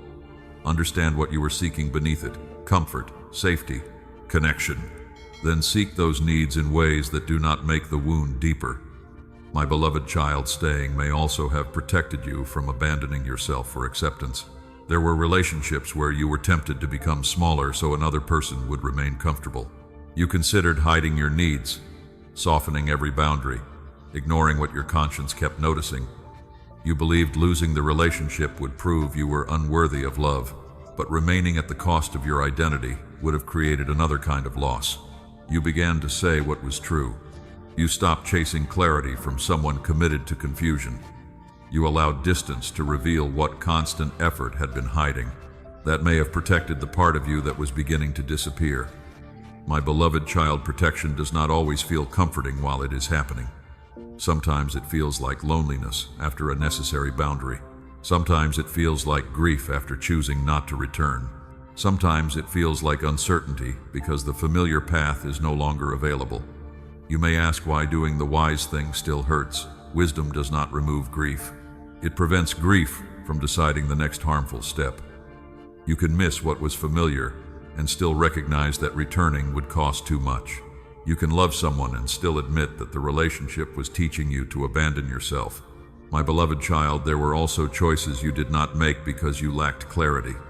At the time, you called that uncertainty failure. You thought everyone else was moving while you remained stuck. But uncertainty may have slowed you before commitment became difficult to reverse. It may have given hidden information time to surface. It may have allowed your emotions to settle enough for patterns to become visible. I am not telling you that confusion is always protection. I am telling you not to assume every delay meant nothing was happening. My beloved child, staying did not guarantee an easy outcome. It gave wisdom time to speak. It allowed support to reach you. It allowed your body to calm.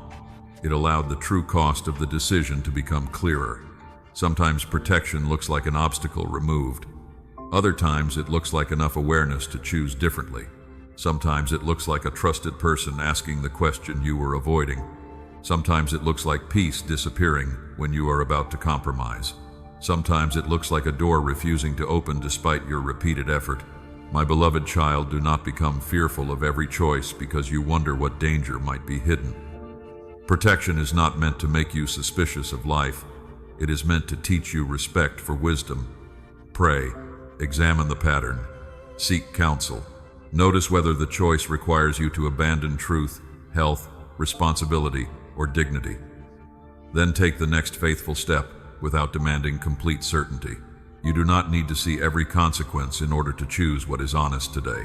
My beloved child, there may be losses you never had to carry because you paused. There may be wounds that never formed because you walked away. There may be years of confusion you avoided because you finally listened to the discomfort you kept dismissing. Receive that possibility with gratitude, not fear. You were not preserved so that you would become afraid to move. You were preserved so that you could move with greater wisdom. And now we must look at the delays that frustrated you, the doors that remained closed, and the seasons when nothing seemed to change. In the next part, my beloved child, I will show you how some delays may have redirected you toward a path you were not ready to recognize. My beloved child, I told you that some delays may have redirected you toward a path you were not ready to recognize. At the time, delay felt like rejection. You wondered whether you had been forgotten, whether your effort had been wasted, or whether everyone else was moving forward while you remained behind. My beloved child, I understand why the waiting hurt. A delayed answer can make the heart question its value. A closed opportunity can make you believe you were not chosen. A relationship that does not move forward can make you wonder whether love will ever become safe. But not every delay means nothing is happening. Sometimes the road is being cleared in ways you cannot see. Sometimes your heart is being prepared before the next step becomes wise.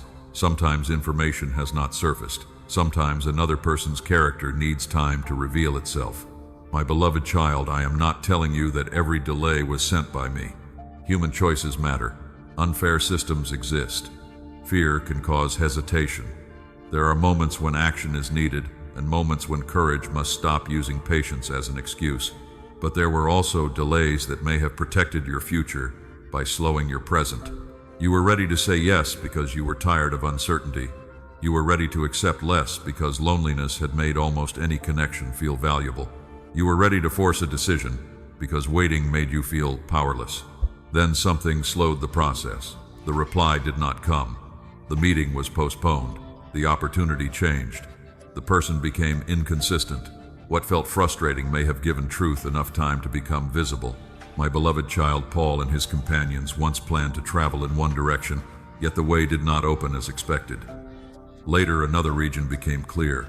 The closed path was not the end of their calling. It changed the direction of their obedience. Your life may contain moments like that.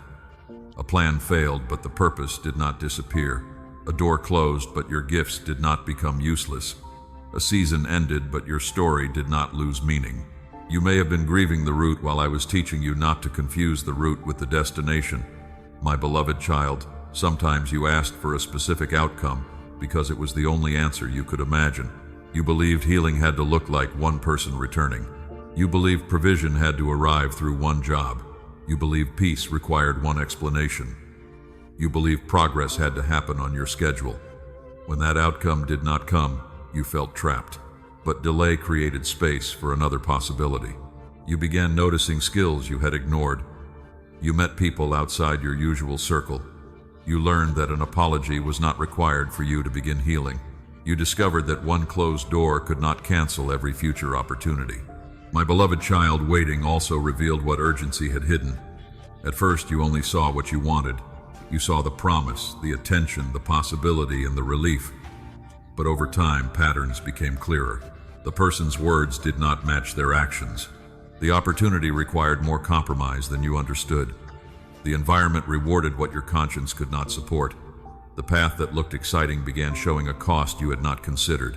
Time did not create the problem. Time revealed it. My beloved child, this is why some answers become clearer after emotion settles.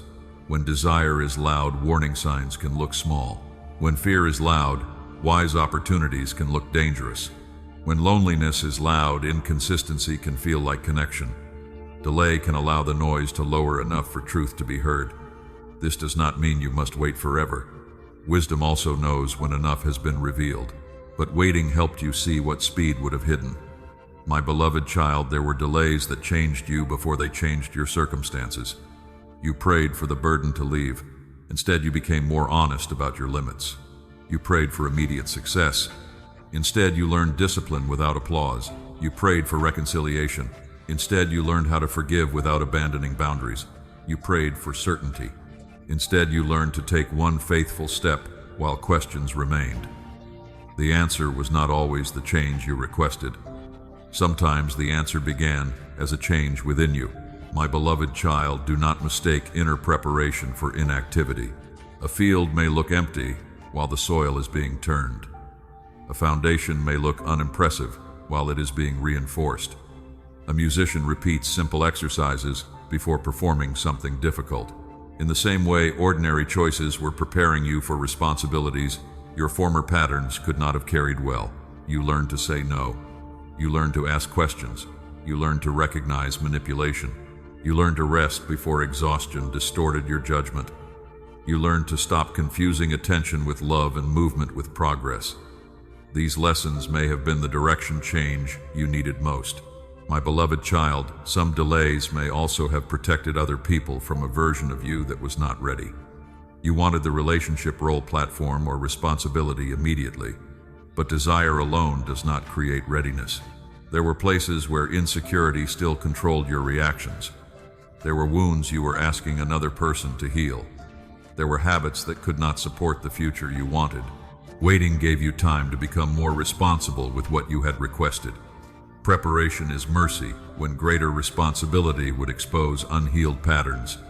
My beloved child, you may still be waiting. I will not promise that every delay will end quickly. I will not tell you that every closed door hides something larger. Sometimes loss is simply painful. Sometimes people choose unfairly. Sometimes an opportunity ends, and grief must be honored before meaning becomes clear. But even there, your life is not over. You can ask what remains true.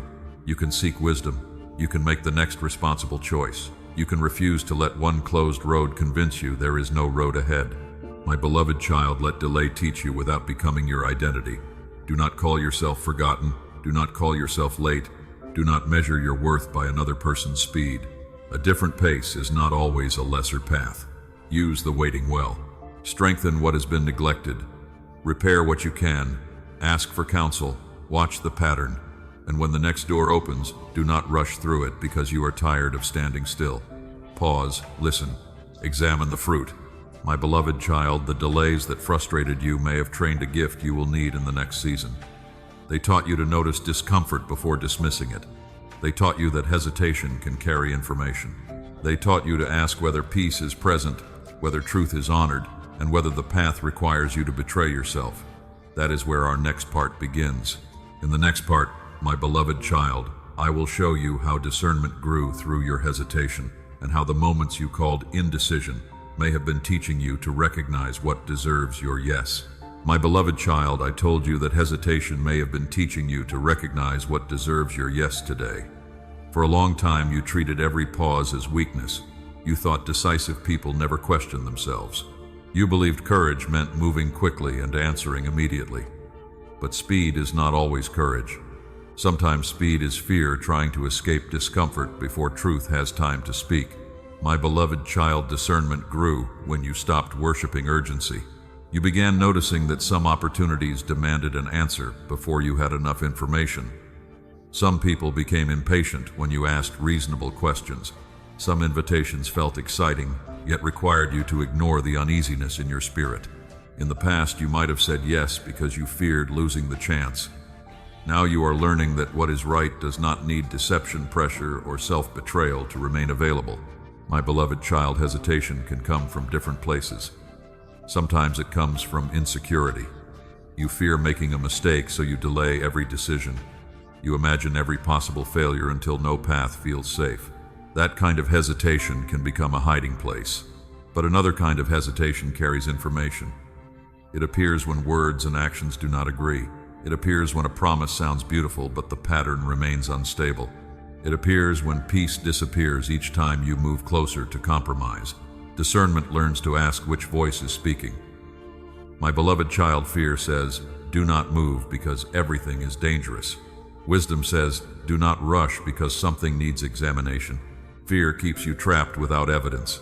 Wisdom invites you to gather evidence, seek counsel, pray, and observe fruit. Fear makes the decision about your worth. Wisdom makes the decision about what is healthy, true, and responsible. My beloved child, Solomon asked me for a heart able to distinguish between what was right and harmful. Discernment is more than knowing facts. It is recognizing what those facts reveal about direction, character, and consequence. A person can say correct words and still produce confusion. An opportunity can offer success and still require the sacrifice of integrity. A relationship can feel intense and still lack safety. You learn to look beyond the first impression. My beloved child, discernment grew when you paid attention to patterns. One apology could sound sincere, but you began asking whether behavior changed afterward. One promise could feel reassuring, but you watched whether consistency followed. I taught my followers to recognize a tree by its fruit. Fruit takes time to appear.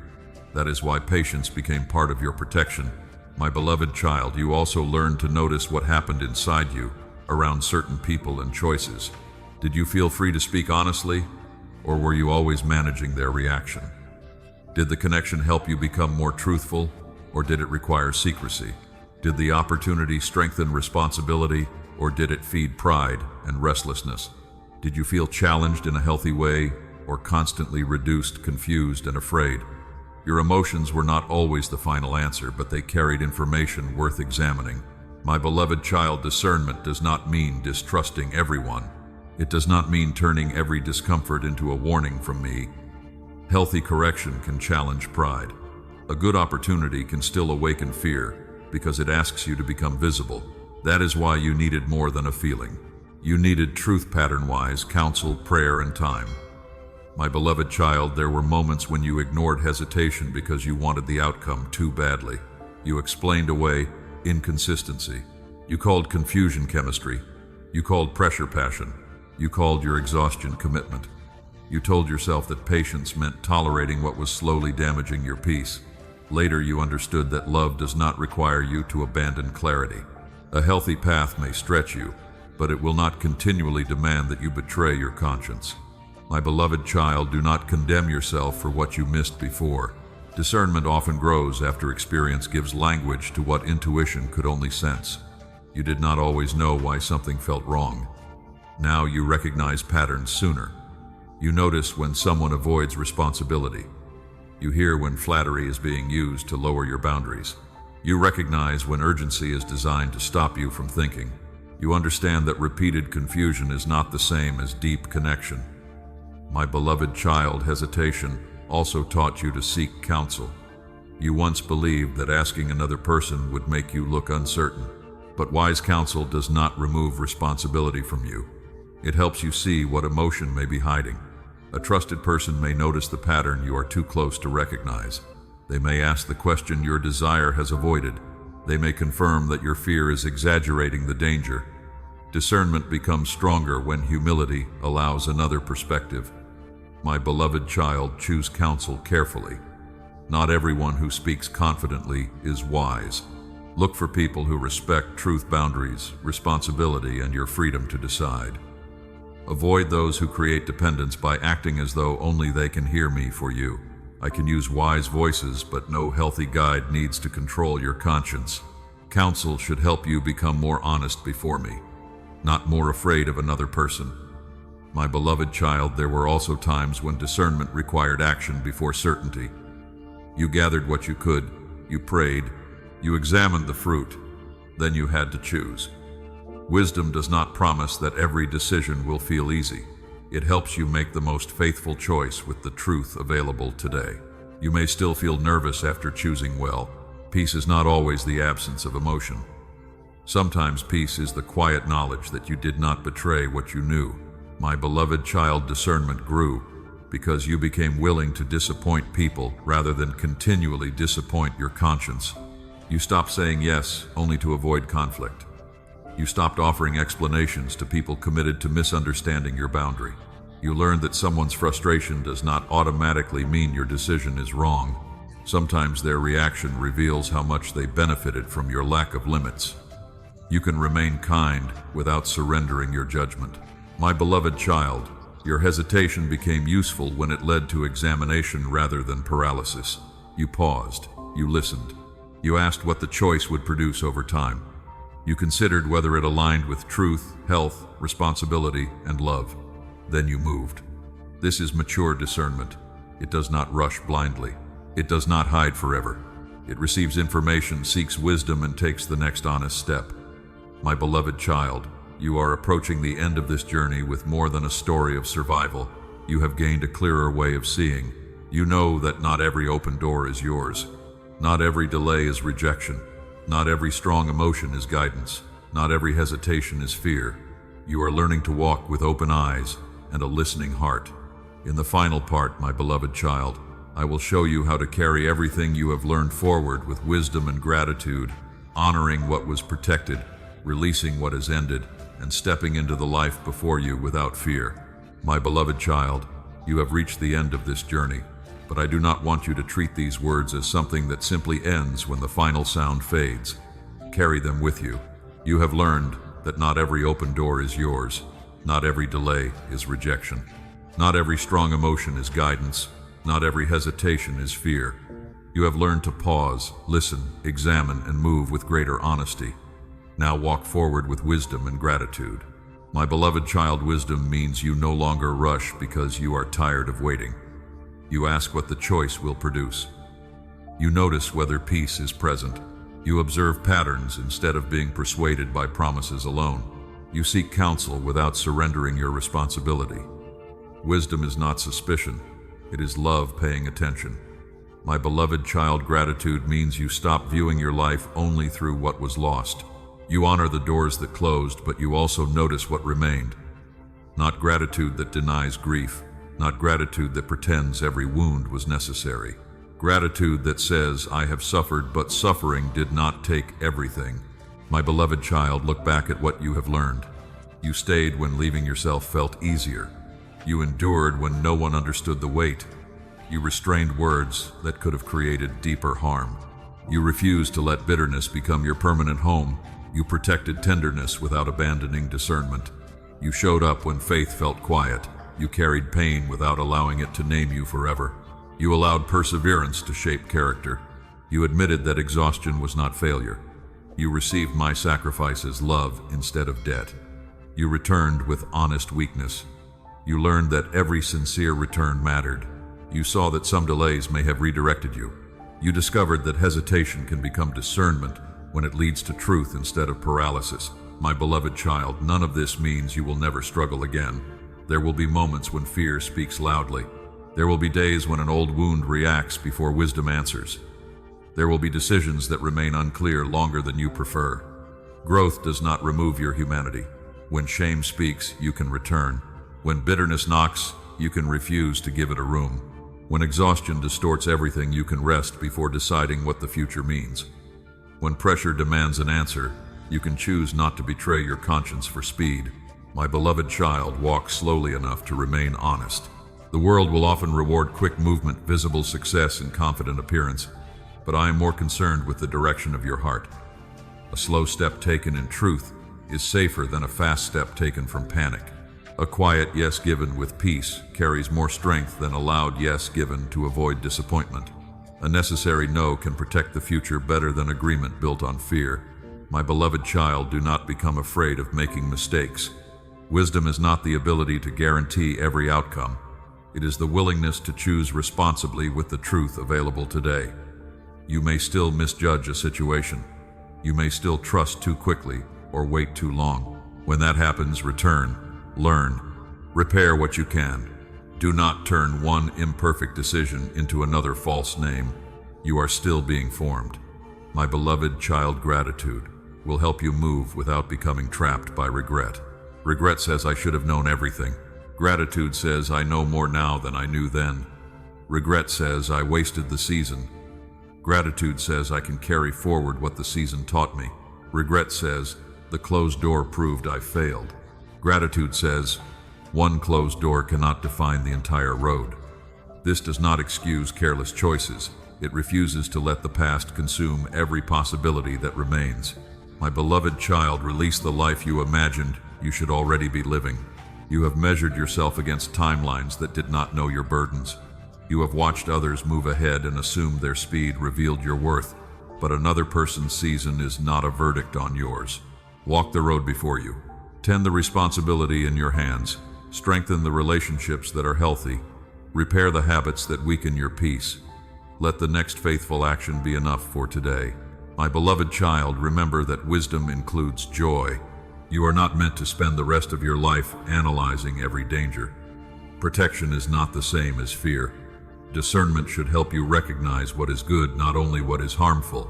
Receive kindness when it is consistent. Celebrate progress without waiting for perfection. Laugh without feeling guilty. Rest without demanding that every task be complete. Allow safe people to know you. A wise life remains open to love. My beloved child, gratitude will keep your heart soft as wisdom makes it strong. Thank me for what is clear.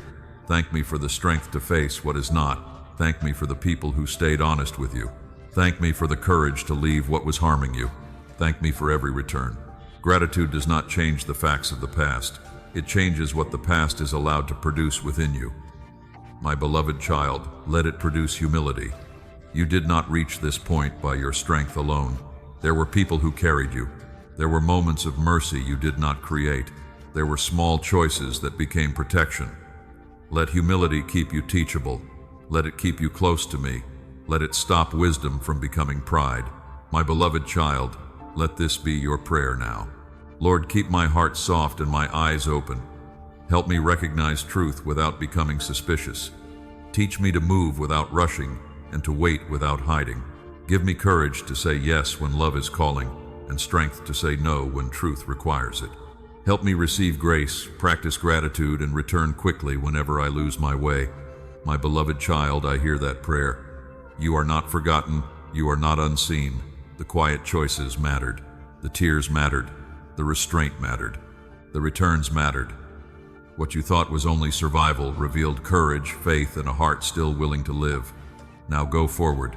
Do not carry shame as proof of humility. Do not carry fear as proof of wisdom. Carry truth. Carry gratitude. Carry the knowledge that you are loved before you perform, held while you heal, and welcomed whenever you return. My beloved child, this message may be ending, but our conversation does not have to end. Stay with me after the silence returns. Tell me what still hurts. Tell me what you are afraid to release. Ask me for wisdom for the next step. Then listen without forcing an answer. If these words helped you feel seen, share this message with someone carrying hidden weight. Subscribe so you can continue receiving messages that lead toward truth, healing, and peace. But before you move on, breathe once more. You stayed, you learned, you returned. And now, my beloved child, walk forward with wisdom in your steps, gratitude in your heart, and peace, knowing that I am with you.